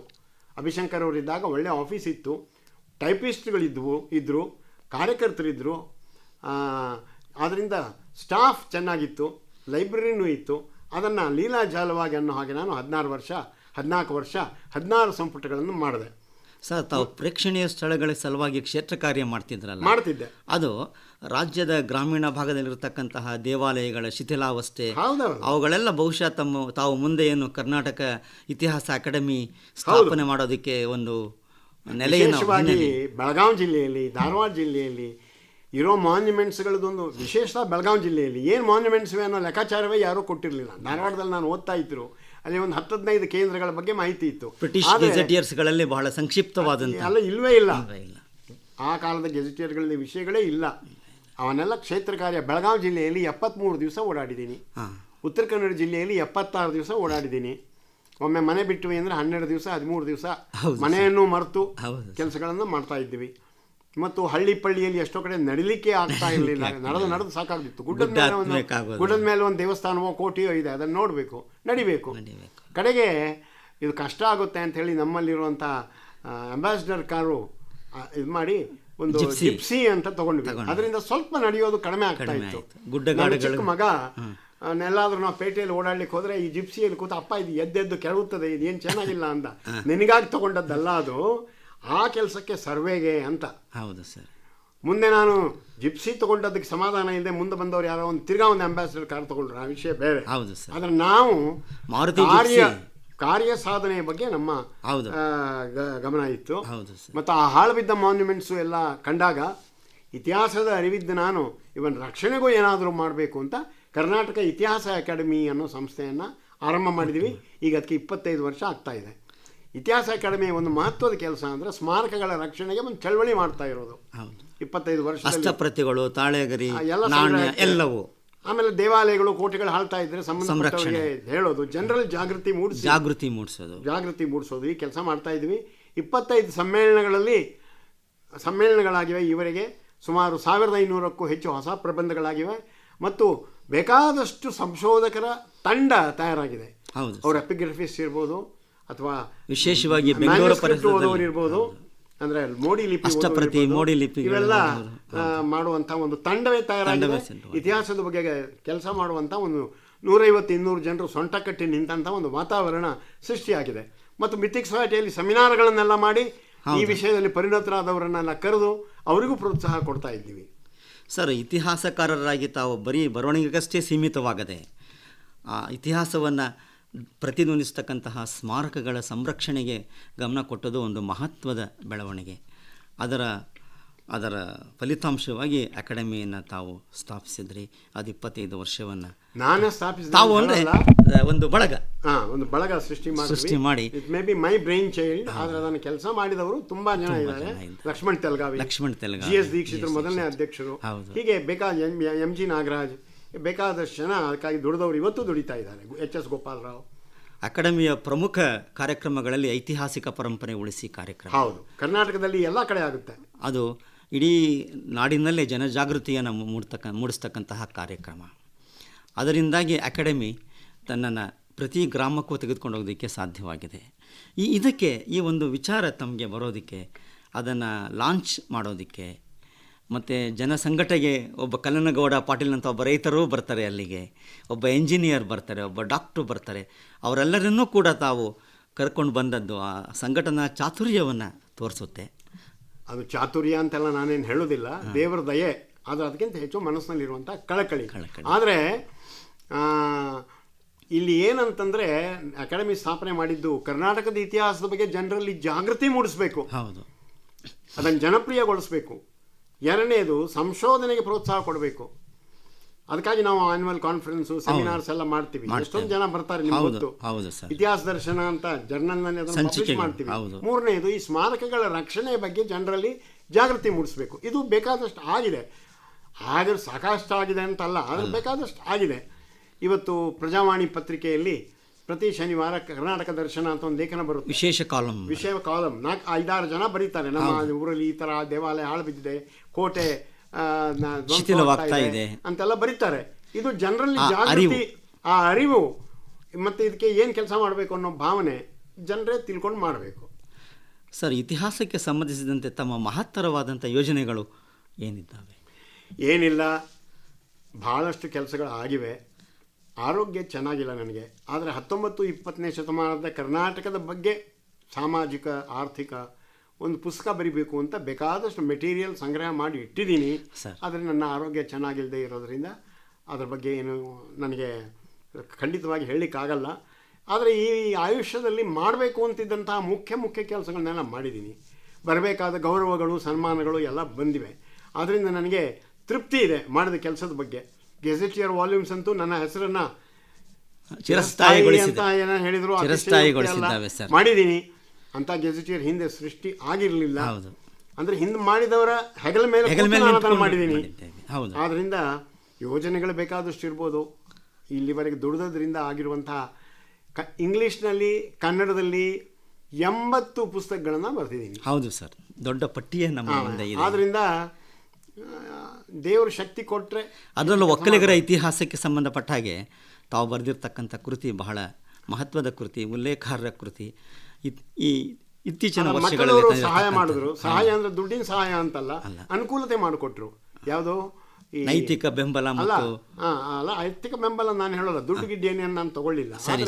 ಆಫೀಸ್ ಮಾಡಿಕೊಟ್ರು, ಅಸಿಸ್ಟೆಂಟ್ಸ್ ಅನ್ನು ಕೊಟ್ಟರು, ಆಮೇಲೆ ನನಗೆ ಕನ್ವೇಯನ್ಸ್ ಕೊಟ್ಟರು, ಆದಿಚುಂಚನಗಿರಿ ಮಠ. ಅದರಿಂದ ಒಂದು ಒಳ್ಳೆ ಕೆಲಸ ಆಯಿತು. ಇನ್ನೊಂದು PhD ಮಾಡಿದಷ್ಟು ಕೆಲಸ ಬಹಳ ಉತ್ತಮವಾಗಿ ಆ ಕೃತಿ ಮೂಡಿ ಬಂದಿದೆ. ಒಕ್ಕಲುತನ ಮತ್ತು ಒಕ್ಕಲಿಗರು ಅನ್ನೋ ಪುಸ್ತಕ. ಇತ್ತೀಚೆಗೆ ತಮ್ಮ ಕರ್ನಾಟಕ ಕೈಗನ್ನಡಿ ಇದೆಯಲ್ಲ ಸರ್, ಆ ಕೃತಿನೂ ಕೂಡ ಕರ್ನಾಟಕದ ಸಾಂಸ್ಕೃತಿಕ ಜಗತ್ತನ್ನು ಬಿಂಬಿಸ್ತಕ್ಕಂತಹ ಕೈಗನ್ನಡಿಯಾಗಿ ಭಾಳ ಉಪಯುಕ್ತವಾಗಿರ್ತಕ್ಕಂಥ ಕೃತಿ ಸರ್. ಯುವ ಸಂಶೋಧಕರಿಗೆ ತಮ್ಮ ಸಂದೇಶ ಏನು ಸರ್? ಸಂದೇಶ ಏನು, ಅವರಿಗೆ ಇಂಟ್ರೆಸ್ಟ್ ಇರಬೇಕು, ಅದಕ್ಕಾಗಿ ದುಡಿಬೇಕು. ಲಾಭ ಏನಾಗುತ್ತೆ ಅಂತ ಲೆಕ್ಕಾಚಾರ ಇಟ್ಕೊಳ್ಕೂಡ್ದು. ಈಗ ನನಗೆ ಸ್ವಾತಂತ್ರ್ಯ ಸಂಗ್ರಾಮದ ಸ್ಮೃತಿಗಳು ಮಾಡಿದ್ರಿಂದ ಲಾಭ ಏನಾಯಿತು? ನನಗೆ ಸಂಬಳ ಹೆಚ್ಚು ಬರ್ತಿರಲಿಲ್ಲ. ಆವಾಗ 700-800 ರೂಪಾಯಿ, 1000 ರೂಪಾಯಿ ಬರ್ತಿತ್ತು.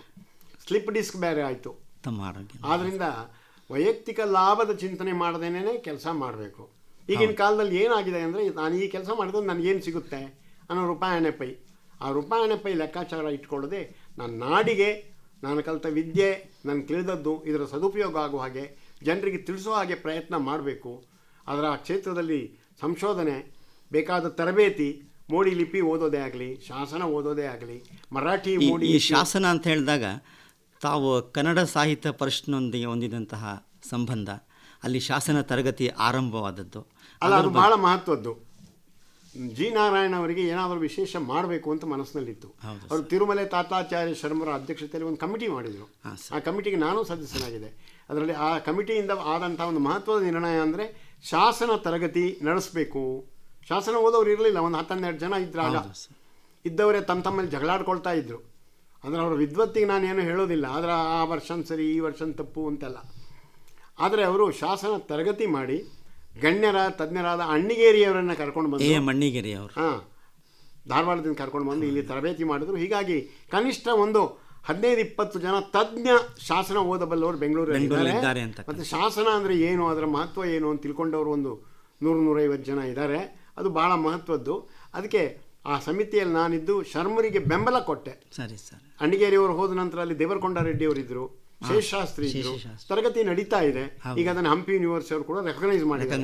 ಅದರ ಹಿಂದೆ ಶಾಸನದ ಓದೋ ತರಬೇತಿಗೆ ಬಹಳ ಅವಕಾಶ ಕಡಿಮೆ ಇತ್ತು. ವಿಶ್ವವಿದ್ಯಾಲಯ ಮಟ್ಟದಲ್ಲಿ ಮಾತ್ರ ಇತ್ತು, ಮೈಸೂರಿನಲ್ಲಿ, ಧಾರವಾಡದಲ್ಲಿ ಅಷ್ಟೇ ಇತ್ತು. ಅದು ಡಿಪ್ಲೊಮಾ ಕೋರ್ಸ್ಗಳಿದ್ದು. ಈಗ ಅವರು ಮಿನಿಮಮ್ ಕ್ವಾಲಿಫಿಕೇಶನ್, ಮೆಟ್ರಿಕ್ಯುಲೇಷನ್ ಅಂತ ಅನ್ನೋದ್ರಿಂದ ಅನೇಕರು ಇಂಟ್ರೆಸ್ಟ್ ಇದ್ದವರು ಬಂದು ಬಹಳ ಜನ ಇರ್ತಾ ಇದ್ದಾರೆ. ಹೌದು ಸರ್. ಅದೇ ರೀತಿಯಲ್ಲಿ ಮೋಡಿ ಲಿಪಿಯನ್ನು ಓದುವಂತಹ ತರಬೇತಿ BM ಶ್ರೀಕಂಠಯ್ಯ ಪ್ರತಿಷ್ಠಾನದಲ್ಲಿ ಕೊಡ್ತಾ ಇದ್ದಾರೆ. ಕನ್ನಡ ಮೋಡಿ ಇದನ್ನೆಲ್ಲ ಮಾಡಿ ತರಬೇತಿ ಪಡೆದ್ರೆ ಸಂಶೋಧನೆ ಮಾಡಲಿಕ್ಕಾಗುತ್ತೆ. ಎಸ್ಪೆಷಲಿ ಆರ್ಕಿವಲ್ ವರ್ಕ್ ಮಾಡೋರಿಗೆ ಪರ್ಷಿಯನ್, ಮರಾಠಿ, ಕನ್ನಡ, ಮೋಡಿ ಚೆನ್ನಾಗಿ ಬರಬೇಕು. ಬಂದರೆ ಚೆನ್ನಾಗಿ ಅವರು ವರ್ಕ್ ಮಾಡ್ಬೋದು. ಈ ತರಬೇತಿಗೆ ಅವಕಾಶಗಳು ಬೆಳಿಬೇಕು. ತರುಣರು ಇಂಟ್ರೆಸ್ಟ್ ತಗೊಂಡ್ರೆ ಈ ಕ್ಷೇತ್ರದಲ್ಲಿ ಏನಾದ್ರು ಒಂದು ತಮ್ಮ ಗುರುತು ಬಿಟ್ಟು ಹೋಗ್ಬೋದು ಅನ್ನುವಂಥ ವಾತಾವರಣ ಇದೆ. ಅಂದರೆ ಕರ್ನಾಟಕದ ಇತಿಹಾಸ ಕ್ಷೇತ್ರ ಅಕ್ಷಯ ಪಾತ್ರೆ, ಇನ್ನೂ ಬೆಟ್ಟದಷ್ಟು ಕೆಲಸ ಮಾಡೋದಕ್ಕಿದೆ. ಸಂಶೋಧಕರು ಬರಬೇಕು ಅಂತ ತಾವು ಅಲ್ಲ, ಜೀವನ ಅನ್ನೋದು ಒಂದು ನದಿ. ಆ ನದಿಯ ಆಳ ಅಗಲ, ಅಲ್ಲಿರುವಂಥ ಜೀವಿಗಳು, ಇದರದೆಲ್ಲ ಅಧ್ಯಯನ ಮಾಡಲಿಕ್ಕೆ ಮಿತಿ ಇಲ್ವೇ ಇಲ್ಲ. ಅನಂತವಾದ ಇವತ್ತಿಗೆ ಮುಗೀತು ಅಂತಲ್ಲ, ಜೀವನ ಮುಂದುವರಿತಾ ನಿರಂತರತೆ. ಇವತ್ತಾದಂಥ ಒಂದು ಘಟನೆ ನಾಳೆ ಅದರದ್ದು ರಿಫ್ಲೆಕ್ಷನ್ ಕಾಣಿಸ್ಬೋದು. ಇದಕ್ಕೆ ಕೊನೆ ಇಲ್ಲ. ಆದ್ದರಿಂದ ಜೀವನವನ್ನು ಅಧ್ಯಯನ ಮಾಡೋದಕ್ಕೆ ಬೇಕಾದಷ್ಟು ಅವಕಾಶಗಳಿವೆ. ಸಾಮಾಜಿಕ ಇತಿಹಾಸ ಇರ್ಬೋದು, ಆರ್ಥಿಕ ಇತಿಹಾಸ ಇರ್ಬೋದು, ಸಾಮಾಜಿಕ ಸಂಬಂಧಗಳಿರ್ಬೋದು, ಗಂಡು ಹೆಣ್ಣಿನ ಸಂಬಂಧ ಇರ್ಬೋದು, ಅಸ್ಪೃಶ್ಯರ ಸಮಸ್ಯೆಗಳಿರ್ಬೋದು. ಇವನ್ನೆಲ್ಲ ಇತಿಹಾಸ ಅಂತ ತಿಳ್ಕೊಂಡು ಅಧ್ಯಯನ ಮಾಡಿದರೆ ಎಷ್ಟೋ ಸಮಸ್ಯೆಗಳಾಗುತ್ತೆ. ಈಗ ಕರ್ನಾಟಕದ ಇತಿಹಾಸವನ್ನು ಕನ್ನಡ ಡಿಪಾರ್ಟ್ಮೆಂಟ್ನವರು ಮಾಡುವಷ್ಟು ನಮ್ಮ ಹಿಸ್ಟ್ರಿ ಡಿಪಾರ್ಟ್ಮೆಂಟ್ನವರು ಮಾಡಿಲ್ಲ. ಅವರಿಗೆ ಕರ್ನಾಟಕ ಸಂಸ್ಕೃತಿ ಅಂತ ಅನ್ನೋದು ಒಂದಿದೆ, ಈ ಪೇಪರ್ ಇದೆ, ಅದಕ್ಕಾಗಿ ಓದ್ತಾರೆ. ಆದರೆ ಪಂಪನ ಬಗ್ಗೆ ಅವರು ಮಾತಾಡ್ತಾರೆ, ಪುಲಿಕೇಶಿ ಬಗ್ಗೆ ಮಾತಾಡೋಲ್ಲ.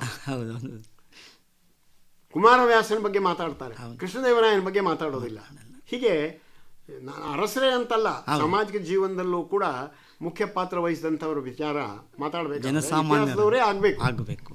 ಇದೇ ಒಂದು ಈ ವಾತಾವರಣ ಕನ್ನಡ ಡಿಪಾರ್ಟ್ಮೆಂಟ್ನವರು ಮಾಡಿರುವಷ್ಟು ಸೇವೆ ಬೇರೆ ಬೇರೆ ಕಡೆ ನಮ್ಮ ಹಿಸ್ಟ್ರಿಯವರು ಮಾಡಿಲ್ಲ. ಹೌದು. ಆದರೆ ಹಿಸ್ಟ್ರಿಯವರೇ ಇದನ್ನು ಮಾಡೋದಕ್ಕೆ ಹೆಚ್ಚು ಮಹತ್ವ ಇದೆ. ಬೇರೆ ಬೇರೆ ಕಾಲದಲ್ಲಿದ್ದಂಥ ಸಾಮಾಜಿಕ ಸೇವಕರು, ಸಾಮಾಜಿಕ ಸುಧಾರಕರು, ಆಮೇಲೆ ರಾಜರು, ಆಡಳಿತಗಾರರು, ವೀರರು, ಇವ್ರದ್ದೆಲ್ಲ ವಿಚಾರಗಳನ್ನು ಸಂಗ್ರಹ ಮಾಡೋದಕ್ಕೆ ಇತಿಹಾಸಕಾರರೇ ಇರಬೇಕು.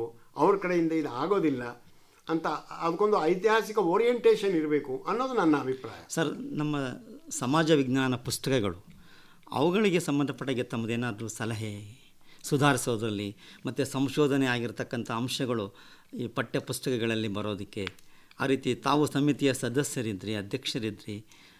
ಇಲ್ಲ, ಈ ಎಲ್ಲ ಅಕಾಡೆಮಿಕ್ ವಿಷಯಗಳಲ್ಲಿ ರಾಜಕೀಯ ಬಂದುಬಿಟ್ಟಿದೆ. ಹೀಗಾಗಿ ನಮ್ಮ ದೇಶದಲ್ಲಿ ಏನಾದರೂ ಒಳ್ಳೆಯದಿತ್ತು, ಕರ್ನಾಟಕದಲ್ಲಿ ಒಳ್ಳೆಯದಿತ್ತು ಅಥವಾ ಕೆಟ್ಟದಿತ್ತು, ಇದನ್ನು ಒಂದು ನಿಷ್ಪಕ್ಷಪಾತ ದೃಷ್ಟಿಯಿಂದ ನೋಡುವಂತಹ ಒಂದು ಬುದ್ಧಿಜೀವಿಗಳು ಅನ್ನೋರು, ಎಸ್ಪೆಷಲಿ ವಿಶ್ವವಿದ್ಯಾಲಯಗಳಲ್ಲೆಲ್ಲ ಇರೋರು, ಅವರಲ್ಲಿ ಒಂಥರ ವಕ್ರದೃಷ್ಟಿಗಳು ಬಂದುಬಿಟ್ಟು ಪೂರ್ವಗ್ರಹ ಪೀಡಿತರಾಗಿ ಬರೀತಾರೆ. ಈಗ ನಾನು ಎಷ್ಟೋ ಸಂಶೋಧನೆ ಮಾಡಿದ್ದೀನಿ. ನಾನು ಇಲ್ಲಿರುವ ಒಂದು ವಿದ್ಯಾವಂತರ ಗುಂಪು, ನಾನು ಗುಲಾಮ್ಗಿರಿ ಬಗ್ಗೆ ಬರೆದಿರೋ ಒಂದು ಲೇಖನವನ್ನು ಒಂದು ಪುಸ್ತಕದಲ್ಲಿ ಇನ್ಕ್ಲೂಡ್ ಮಾಡಿದ್ದಾರೆ. ಯಾಕಂದರೆ ಅವರಿಗೆ ಅದು ಮಹತ್ವದ್ದು. ಸರಿ, ಗುಲಾಮ್ಗಿರಿ ನಮ್ಮಲ್ಲಿತ್ತು. ನಾನು ಅದು ಮಹತ್ವದ್ದಲ್ಲ ಅಂತ ಹೇಳೋದಿಲ್ಲ, ಆದರೆ ಉಳಿದು ಸಂಶೋಧನೆ ಮಾಡಿದವರು ಯಾರು ಕೇಳ್ತಾರೆ? ಹೌದು. ಅಂದರೆ ಒಂದು ಸಮಾಜದಲ್ಲಿರುವಂಥ ದೋಷಗಳನ್ನೇ ಎತ್ತಿ ಹಿಡಿತಕ್ಕಂಥದ್ದು ಪಾಶ್ಚಾತ್ಯ ದೃಷ್ಟಿಯಿಂದಲೋ ಇನ್ಯಾವುದೋ ಇಸಮ್ನಿಂದಲೋ ನೋಡ್ತಾ ಇದ್ರೆ ಸಾರ್ಥಕ ಆಗೋದಿಲ್ಲ. ನಮ್ಮ ಸಮಸ್ಯೆಗಳಿಗೆ ಪರಿಹಾರ ಯಾವುದೇ ಇಸಮ್ನಿಂದ ಆಗೋದಿಲ್ಲ, ರಿಯಲಿಸಮ್ನಿಂದ ಆಗುವಂಥದ್ದು. ಆ ರಿಯಲಿಸಮ್ ದೃಷ್ಟಿ ಇರುವಂತಹ ಜನ ಈ ಕ್ಷೇತ್ರದಲ್ಲಿ ಇಲ್ಲ ಹೆಚ್ಚಾಗಿ ಅಂತ ನನಗೆ ಬಹಳ ದುಃಖ ಆಗುತ್ತೆ. ಇತಿಹಾಸದ ಮುಖ್ಯ ಉದ್ದೇಶ ಸಮಾಜವನ್ನು ಕಟ್ಟೋದಾಗಬೇಕು, ಸಮಾಜವನ್ನು ಬದಲಾಯಿಸಬೇಕು, ಸಮಾಜಕ್ಕೆ ಮಾರ್ಗದರ್ಶನ ಮಾಡಬೇಕನ್ನೋದು. Lessons we learn from history ಅಂತ ಹೇಳ್ತಾರೆ. ಸಮಾಜದಲ್ಲಿರೋ ದೋಷಗಳ ನಿವಾರಣೆಗೆ ಏನು ಮಾಡಬೇಕು ಅನ್ನೋ ಚಿಂತನೆ ಆಗಬೇಕೇ ವಿನಃ ಬರೀ ಒಂದು ಇಸಮ್ ದೃಷ್ಟಿಯಿಂದ ನೋಡಿದ್ರೆ ಚೀನಾದಲ್ಲಿ ಏನಾಯಿತು, ಹೌದು, ಪೂರ್ತಿ ಸಮಾಜ ಸುಧಾರಣೆ ಆಯ್ತಾ? ಇವತ್ತು ಸ್ವಾತಂತ್ರ್ಯ ಇಲ್ವಲ್ಲ ಅಲ್ಲಿ ಜನರಿಗೆ, ನಾನಾ ರೀತಿಯ ಸಮಸ್ಯೆಗಳು. ಗಂಡು ಮಗುನೇ ಬೇಕು ಅನ್ನೋ ಒಂದು ಮನೋವೃತ್ತಿಯನ್ನು ಬದಲಾಯಿಸಲಿಕ್ಕೆ ಆಗಲಿಲ್ಲ ಅವರಿಗೆ. ಗಂಡು ಮಗುನೇ ಬೇಕು ಅಂತ ಸೋವಿಯತ್ ಲ್ಯಾಂಡ್ನಲ್ಲಿ ಏನಾಯಿತು, ಅಭಿವೃದ್ಧಿ ಆಗಿರ್ಬೋದು, ಆದರೆ ಎಷ್ಟು ಜನರಿಗೆ ಬಲಿ ಕೊಟ್ಟಿದ್ದಾರೆ ಅನ್ನೋದು. ಇತ್ತೀಚೆಗೆ ಒಬ್ಬ ಐರೋಪ್ಯ ಸ್ಕಾಲರ್ ಬರೆದಿದ್ದಾನೆ, ಚೀನಾದಲ್ಲಿ ಕ್ಷಾಮ ಬಂದಾಗ ಮ್ಯಾನ್ ಮೇಡ್ ಕ್ಷಾಮ ಅದು, ಅಂದ್ರೆ ಸರ್ಕಾರದ ಸರಿಯಾದ ನೀತಿ ಇಲ್ಲದೆ 4.25 ಕೋಟಿ ಜನರು ಸತ್ತಿದ್ದಾರೆ ಮಾವೋ ಕಾಲದಲ್ಲಿ ಅಂತ ಹೇಳಿದ್ದಾರೆ. ಇಂಥ ಸ್ಥಿತಿ ಎಲ್ಲ ನಮ್ಮಲ್ಲಿ ಬರೋದು ಬೇಡ, ಬರಲಿಕ್ಕಿಲ್ಲ. ಈ ವಿಚಾರದಿಂದ ನೀವು ಎಲ್ಲ ಸಾಮಾಜಿಕ ವಿಜ್ಞಾನಗಳನ್ನು ನೋಡ್ತಾ ಹೋದರೆ ಅಲ್ಲೋಲು ಕಲ್ಲೋಲು ಆಗುತ್ತೆ. ರಿಯಲಿಸ್ಟಿಕ್ ಆಗಿ ಯಾವುದೇ ಇಸಮ್ಗೆ ಬಲಿ ಬೀಳದೆ ನೀವು ಇದನ್ನು ನೋಡಬೇಕು. ತಾವು ಇತ್ತೀಚೆಗೆ ಪತ್ರಿಕೆಗಳಲ್ಲಿ ಅಂಕಣಗಳನ್ನು ಬರೀತಾ ಇದ್ದೀರಾ, ದೇಶದ ಸಮಸ್ಯೆಗಳಿಗೆ ಸಂಬಂಧಪಟ್ಟ ಹಾಗೆ ಚಿಂತನಾಶೀಲ ಬರಹಗಳನ್ನು ತರ್ತಾ ಇದ್ದೀರಾ, ಅದರ ಬಗ್ಗೆ? ಅದಕ್ಕೆ ಇತಿಹಾಸದ ಒಂದು ಯಾವುದೋ ಹೊಳಹನ್ನು ಕೊಟ್ಟು ಕರೆಂಟ್ ಸಮಸ್ಯೆಗಳ ಬಗ್ಗೆ ಬರಿತಾ ಇದ್ದೀನಿ. ನಾನು ಬರೆದದ್ದೆಲ್ಲ ಸರಿ ಅಂತ ನಾನೇನು ಹೇಳೋದಿಲ್ಲ, ಆದರೆ ಚಿಂತನೆ ಮಾಡಿ ವಿಷಯಗಳನ್ನ ತಿಳ್ಕೊಂಡು ನಾನು ಬರಿತಾ ಇದ್ದೀನಿ. ಸಮಾಜದ ಸಮಸ್ಯೆಗಳಿಗೆ ಸ್ಪಂದಿಸೋದು ಒಬ್ಬ ಇತಿಹಾಸಕಾರನಾಗಿ, ಯಾಕಂದ್ರೆ ನಾನು ಒಬ್ಬ ಮನುಷ್ಯ, ನನ್ನಕ್ಕೊಂದು ದೃಷ್ಟಿಕೋನ ಇರುತ್ತೆ, ಅದರಂತೆ ಬರಿತೀನಿ. ತಪ್ಪುಗಳಿರ್ಬೋದು, ಆದರೆ ಯಾರು ಇವರಿಗೆ ಇಂಥ ವಿಚಾರ ತಪ್ಪು ಅಂತ ಏನು ಹೇಳಿದ್ರು, ಪತ್ರಿಕೆಯವರು ನನಗೆ ಹೇಳಿದ್ರು ಏನು ಅಂತ ಅಲ್ಲ, ಅವೆಲ್ಲ ಉತ್ತಮವಾದಂಥ ಚಿಂತನ ಬರಹಗಳು ಬರ್ತಾ ಇದ್ದಾವೆ ಸರ್, ಅದಕ್ಕೆ ತಮಗೆ ಅಭಿನಂದನೆಗಳು. ಈ ಮಾಹಿತಿ ತಂತ್ರಜ್ಞಾನದ ಹಿನ್ನೆಲೆಯಲ್ಲಿ ನಾವು ಹೇಗೆ ನಮ್ಮ ಇತಿಹಾಸದ ಅಧ್ಯಯನವನ್ನು? ಮಾಹಿತಿ ತಂತ್ರಜ್ಞಾನದಿಂದ ಹೊಸ ಟೆಕ್ನಾಲಜೀಸ್ ಏನು ಬಂದಿದೆ, ಅದರಿಂದ ನಿಮಗೆ ಡೇಟಾ ಸಂಗ್ರಹ ಮಾಡೋದು, ಬರೆಯೋದು, ಇದೆಲ್ಲ ಅಪಾರವಾದ ಅವಕಾಶಗಳಿವೆ. ವಿಷಯಗಳನ್ನು ಸಂಗ್ರಹ ಮಾಡೋದು, ಶಾಸನಗಳ ಅಂಶಗಳು, ಕಾಗದ ಪತ್ರಗಳ ಅಂಶಗಳು, ಪತ್ರಿಕೆಗಳಲ್ಲಿರುವ ಅಂಶಗಳು, ಇವನ್ನೆಲ್ಲ ಸಂಗ್ರಹ ಮಾಡಿ ಡಾಕ್ಯುಮೆಂಟೇಷನ್ ಮಾಡೋದಕ್ಕೆ ಬೇಕಾದಷ್ಟು ಅವಕಾಶ ಇದೆ. ಆದರೆ ನನಗೆ ಅದರಲ್ಲಿ ಬೇಕಾದಂತಹ ತರಬೇತಿ ಇಲ್ಲ. ಈ ವಯಸ್ಸಿನಲ್ಲಿ ತರಬೇತಿ ತೊಗೊಳ್ಳಿಕ್ಕಾಗಲ್ಲ. ನಾನು ಟ್ರೆಡಿಷನಲ್ ಮೆಥಡ್ನಿಂದನೇ ನೋಟ್ಸ್ ತೊಗೊಂಡು ಗುರ್ತು ಹಾಕ್ಕೊಂಡು ಬರಿತೀನಿ. ಆದರೆ ಮಾಡಲಿಕ್ಕೆ ಪರಿಣತಿ ಇದ್ದವರು ಬೇಕಾದಷ್ಟು ಮಾಡೋದಕ್ಕೆ ಅವಕಾಶ ಇದೆ. ಈಗ ತಂತ್ರಜ್ಞಾನದ ಬಳಕೆ ಜಾಸ್ತಿಯಾಗಿ ನಮ್ಮ ಸಂಶೋಧಕರು ಜಿರಾಕ್ಸ್ ಮಾಡಿಸ್ಕೊಂಡು ಬಿಡ್ತಾರೆ, ಪ್ರಿಂಟೌಟ್ ತೆಗೆದುಕೊಂಡು ಬಿಡ್ತಾರೆ. ಏನು ನೋಟ್ಸ್ ಮಾಡ್ಕೊಳ್ತಕ್ಕಂಥ ಪರಂಪರೆ ಬಿಟ್ಟೋಗಿ ಎಷ್ಟೋ ಸರಿ ಸಂಗ್ರಹಿತ ಮಾಹಿತಿಯವರು ಬಳಸ್ಕೊಳ್ಳೋಕ್ಕೆ ಹೋಗೋದಿಲ್ಲ, ಓದೋಕ್ಕೆ ಹೋಗೋದಿಲ್ಲ. ಹಾಗಾಗುತ್ತೆ. ಈಗ ನಾವು ಮಿಥಿಕ್ ಸೊಸೈಟಿಯಲ್ಲಿ ನಾವೆಲ್ಲ ಸಂಶೋಧನೆ ಮಾಡೋತ್ತಿಗೆ ನೋಟ್ಸ್ ತಗೊಂಡು ಕಾರ್ಡ್ಗಳನ್ನು ಇಟ್ಕೊಂಡು ಮಾಡ್ತಿದ್ದೀವಿ. ಇವರು ಏನೋ ಒಂದು ಪುಸ್ತಕ, ಮೊನ್ನೆ ಯಾರೋ ಒಬ್ಬರು freedom movement, role of women in freedom movement ಅಂತ ಬರಿಬೇಕು ಅಂದರು. ಸ್ವಾತಂತ್ರ್ಯ ಸಂಗ್ರಾಮದ ಹಲವು ಮುಖಗಳು ನನ್ನ ಪುಸ್ತಕ ಇದೆ ಮಿಥಿಕ್ ಸೊಸೈಟಿಯಲ್ಲಿ, ಅದರಲ್ಲಿ ಮಹಿಳೆಯರ ಪಾತ್ರ ಅಂತ ಬರೆದಿದ್ದೀನಿ ಅಂತಂದೆ. ಇವನು ಅಲ್ಲಿ ಹೋಗಿ ಪುಸ್ತಕ ಹುಡುಕಿ ಮಿಥಿಕ್ ಸೊಸೈಟಿ ಲೈಬ್ರರಿಯಿಂದ ಆ 6 ಪೇಜು ಜಿರಾಕ್ಸ್ ಮಾಡಿಕೊಡಿ ಅಂದರು. ಸಣ್ಣ ಪುಸ್ತಕ ಜಿರಾಕ್ಸ್ ಮಾಡ್ಲಿಕ್ಕೆ ಆಗಲ್ಲ, ನೋಟ್ಸ್ ಮಾಡ್ಕೊಳ್ಳಿ ಅಂದರು. ನನಗೆ ಫೋನ್ ಮಾಡಿದ್ರು, ನೋಡಿಪ್ಪ ಪುಸ್ತಕ ಇದೆ ಅಂತ ನಾನು ನಿಮಗೆ ಹೇಳಿದ್ದೀನಿ, ಏನು ಮಾಡಬೇಕು ಅನ್ನೋದು ನಿಮ್ಗೆ ಬಿಟ್ಟಿದ್ದು. ಅಂದರೆ ಅಷ್ಟು ಅವಸರ ಅವರಿಗೆ, ನೋಟ್ಸ್ ಮಾಡ್ಕೊಳ್ಳೋ ಪುರ್ಸತ್ತಿಲ್ಲ. ನೋಟ್ಸ್ ಮಾಡೋ ಹೊತ್ತಿಗೆ ಎಷ್ಟೋ ವಿಷಯಗಳು ಮನನವಾಗಿ ನಿಮಗೆ ಬರೆಯೋದು ಸುಲಭ ಆಗುತ್ತೆ ಅಂತ ಅವ್ರು ಚಿಂತೆ ಮಾಡಲ್ಲ, ಜಿರಾಕ್ಸ್ ಮಾಡ್ಕೊಂಡು ಹೋಗಿ ಇಟ್ಕೊಳ್ತಾರೆ. ಆದರೆ ಪುಸ್ತಕ ಹಾಳಾಗುತ್ತೆ. ಮಿಥಿಕ್ ಸೊಸೈಟಿ ಹಳೆ ಗ್ರಂಥಗಳೆಲ್ಲ ಹಾಳಾಗುತ್ತೆ. ಅದನ್ನು ಹೇಳಿದರೆ ಅವ್ರು ಕೇಳೋದಿಲ್ಲ, ಗಲಾಟೆ ಮಾಡ್ತಾರೆ. ಆದರೆ ಇದು ಸರಿಯಾದ ವೃತ್ತಿ ಅಲ್ಲ. ನಾನು ಉಪಯೋಗಿಸಿದ್ರೆ ಆಯ್ತಾ ಪುಸ್ತಕ, ಅದು ಹರಿದೋದ್ರೆ ಉದ್ದಕ್ಕೂ ಮಾರ್ಜಿನ್ನು, ಬೇರೆಯವ್ರು ಏನು ಮಾಡಬೇಕು? ಈ ತಾಂತ್ರಿಕ ಸುಧಾರಣೆಗಳದ್ದು ದುರುಪಯೋಗ ಅಂತ ನಾನು ಹೇಳ್ತೀನಿ. ಹೌದು ಸರ್, ಎಷ್ಟೋ ಪುಸ್ತಕಗಳು ಮಿಥಿಕ್ ಸೊಸೈಟಿ ಹಾಳಾಗಿ ಜಿರಾಕ್ಸ್ ಮಾಡಿ ಅಂತ ಗಲಾಟೆ ಮಾಡಿ. ನಿಮಗೆ ನೋಟ್ಸ್ ಮಾಡ್ಕೊಳ್ಳೋಕ್ಕಾಗಲ್ವಾ? ಮಾಡ್ಕೋಬೇಕು ನಾವುಗಳು, ಆ ಶ್ರಮ ಬೇಡ ನಿಮಗೆ. ನಾವೆಲ್ಲ PhD ಎಲ್ಲ ಮಾಡಿದ್ದು ಹೇಗೆ, ಇವತ್ತು ನಾನು ತಗೊಂಡಂಥ ನೋಟ್ಸ್ ಇದೆ ನನ್ನ ಹತ್ರ. ಹೌದು ಸರ್. ಅದಕ್ಕೆ ಆ ತಾಂತ್ರಿಕ ಸಾಧನಗಳ ಬಳಕೆ ಭಾಳ ಮಾಡ್ತೀವಿ ಅಂತೇಳಿ ದರ್ಬಡಿಸ್ತಾ ಇದ್ದರೆ ಪ್ರಯೋಜನ ಇಲ್ಲ. ಅದನ್ನು 1 ಶೀಟ್ ಇದ್ದರೆ 10 ಶೀಟ್ ಇದ್ದರೆ ಜಿರಾಕ್ಸ್ ಮಾಡೋದು. ಪುಸ್ತಕದಿಂದಲೇ ಮಾಡಿ ಅಂದರೆ ಪುಸ್ತಕ ಉಳಿಬೇಡವಾ? 10 ಜನ ಜಿರಾಕ್ಸ್. ಈಗ ಸ್ವಾತಂತ್ರ್ಯ ಸಂಗ್ರಾಮದ ಸ್ಮೃತಿಗಳು 3 ಅಲ್ಲ, ನಾನು ಮಿಥಿಕ್ ಸೊಸೈಟಿಗೆ ಕೊಟ್ಟಿದ್ದೆ. ಅಲ್ಲಿ ಜಿರಾಕ್ಸ್ ಮಾಡಿ ಅದು ಡ್ಯಾಮೇಜ್ ಆಗಿರೋದ್ರಿಂದ ಸೆಕೆಂಡ್ ಎಡಿಷನ್ ಬಂದಾಗ ಇನ್ನೊಂದು ಡೊನೇಟ್ ಮಾಡಿದೆ. ಮತ್ತು 5-6 ಪುಟಕ್ಕಿಂತ ಜಾಸ್ತಿ ಜಿರಾಕ್ಸ್ ಮಾಡಲಿಕ್ಕೆ ಕೊಡಬೇಡಿ ಅಂತ ಅಲ್ಲಿ ಇನ್ಸ್ಟ್ರಕ್ಷನ್ ಕೊಟ್ಟಿದ್ದೀವಿ. ಯಾಕಂದ್ರೆ ನಾನು ಅಧ್ಯಕ್ಷ ಆಗಿದ್ನಲ್ಲ. ಹೀಗೆ ಆಧುನಿಕ ತಂತ್ರಜ್ಞಾನ ಬಳಸ್ತೀವಿ ಅಂಥೇಳಿ ನಾನೊಬ್ಬ ಆ ಪುಸ್ತಕ ನೋಡಿದ್ರೆ ಆಯ್ತು ಇನ್ಯಾರು ನೋಡೋದು ಬೇಡ ಅನ್ನುವಂಥ ವೃತ್ತಿ ಚೆನ್ನಾಗಿಲ್ಲ. ಬಿಡಿ ರೆಕಾರ್ಡ್ಸ್ ವಿಷಯ ಬೇರೆ. ಈಗ ಆರ್ಕೈವ್ಸಲ್ಲಿ ಬಿಡಿ ರೆಕಾರ್ಡ್ಸ್ ಇದೆ, ಅದರ ವಿಷಯ ಬೇರೆ. ಅದರ ಪುಸ್ತಕದಿಂದ ಪ್ರತಿ ಮಾಡೋದಕ್ಕೆ ಜಿರಾಕ್ಸ್ ಮಾಡಿದ್ರೆ ಕೆಟ್ಟೋಗುತ್ತೆ. ಆಧುನಿಕ ತಂತ್ರಜ್ಞಾನವನ್ನು ಬಳಸಬಲ್ಲಂತಹ ಬುದ್ಧಿವಂತರು ಇನ್ನೂ ಒಳ್ಳೆಯ ಕೆಲಸ ಮಾಡಲಿ. ನಾವು ಹಳೆಯ ತಂತ್ರಜ್ಞಾನದಿಂದಲೇ ಇಷ್ಟೊಂದು ಪುಸ್ತಕ ಬರೆದಿದ್ದೀವಿ. ಅದನ್ನು ಅಲ್ಲಿರೋದು ನಿಮಗೆ 4 ದಿವಸದಲ್ಲಿ ಮಾಡೋ ಕೆಲಸ 1 ದಿವಸದಲ್ಲಿ ಮಾಡಿ ಮುಗಿಬಹುದು. ಅದರ ಅಷ್ಟು ಅವಸರದಲ್ಲಿ ಕೆಲಸಗಳನ್ನು ಮಾಡಿದರೆ ನಿಮಗೆ ಸರಿಯಾದ ನಿರ್ಣಯಕ್ಕೂ ಬರಲಿಕ್ಕೆ ಆಗೋದಿಲ್ಲ ಅನ್ನೋದನ್ನು ನಾನು ಒತ್ತಿ ಹೇಳೋದಕ್ಕೆ ಬಯಸ್ತೀನಿ. ಸರ್, ಒಂದಿಷ್ಟು ಇತಿಹಾಸ ಅಂತಕ್ಕಂತಹ ದೂರದರ್ಶನ ಕಾರ್ಯಕ್ರಮದ ಮೂಲಕ ನಮ್ಮ ನಾಡಿನ ಇತಿಹಾಸವನ್ನು ಜನಸಾಮಾನ್ಯರಿಗೂ ತಲುಪಿಸ್ತಕ್ಕಂತಹ ಕಾರ್ಯಕ್ರಮದಲ್ಲಿ ತಾವು ಭಾಗವಹಿಸಿದ್ರಿ. ಆ ಕಾರ್ಯಕ್ರಮ ಮತ್ತೆ ಮುಂದುವರಿಬೇಕು, ತಾವು ಅಂತಹ ಕಾರ್ಯಕ್ರಮದಲ್ಲಿ ಭಾಗವಹಿಸಬೇಕು. ತನ್ಮೂಲಕ ಜನರಲ್ಲಿ ಗ್ರಾಮೀಣ ಭಾಗದಲ್ಲೂ ಕೂಡ ಕಾಮತ್ರಂದರೆ ಕಿವಿ ನೆಟ್ಟಗಾಗ್ತಿದೆ. ಯಾಕೆಂದರೆ ಟಿ ವಿ ಕಾರ್ಯಕ್ರಮವನ್ನು ನೋಡಿದ್ದಾರೆ, ನೋಡಿ ಚಿರಪರಿಚಿತರಾಗಿದ್ದೀರಾ ತಾವು. ಅದನ್ನು ನಾನೇ ಮಾಡಬೇಕು ಅಂತ ನಾನೇನು ಹೇಳೋಲ್ಲ. ನಾನು ಮಾಡುವಷ್ಟು ಕೆಲಸ ನನ್ನ ತಾಕತ್ತಿನಿಂದ ಮಾಡಿದ್ದೀನಿ. ಸರಿ. ಈಗ ನನ್ನ ಆರೋಗ್ಯ ಹೌದು ಚೆನ್ನಾಗಿಲ್ಲ. ನಿಮ್ಮಂಥ ತರುಣರು ಆ ಕೆಲಸ ಮಾಡೋದಕ್ಕೆ ಅವಕಾಶ ಕೊಡಬೇಕು. ನಾನಿದ್ದಾಗ ಮೆರಿಟ್ ಕಡೆ ಗಮನ ಇತ್ತು, ಈಗ ಫೇವರಿಟಿಸಮ್ ಕಡೆ ಗಮನ ಬಂದಿದೆ. ಸರಿ ಸರ್. ನಾನು ಗೆಜೆಟಿಯರಿಗೆ ಸಂಪಾದಕ ಆಗಬೇಕಾದ್ರೆ ಮುಖ್ಯಮಂತ್ರಿಗಳು ಇದ್ದವರು. ಆವಾಗ ನನ್ನ ಪುಸ್ತಕ ಓದಿ ಕರ್ನಾಟಕ ಇಷ್ಟು ಚೆನ್ನಾಗಿ ತಿಳ್ಕೊಂಡವ್ರು ಇದ್ದಾರೆ, ಇವ್ರನ್ನ ಕರೆದು ಮಾಡ್ರಿ ಅಂತ ಹೇಳಿದರು. ಹೌದು.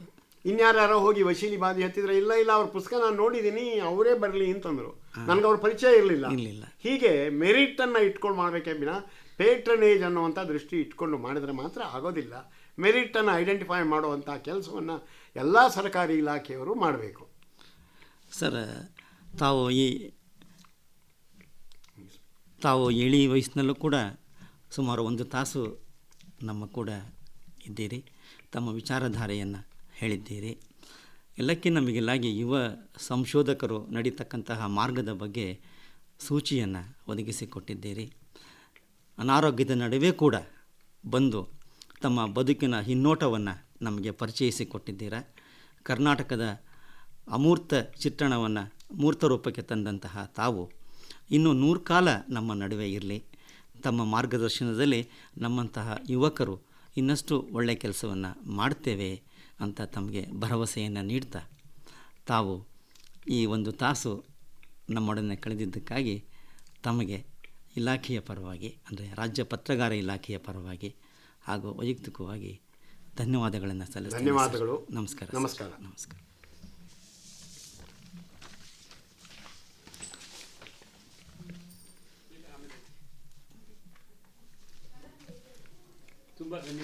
ಆಯ್ತಾ? ಸರಿಯಾಗಿತ್ತಾ? Thank you. ಏನಮ್ಮ ಸರಿಯಾಗಿ ಬಂತಾ?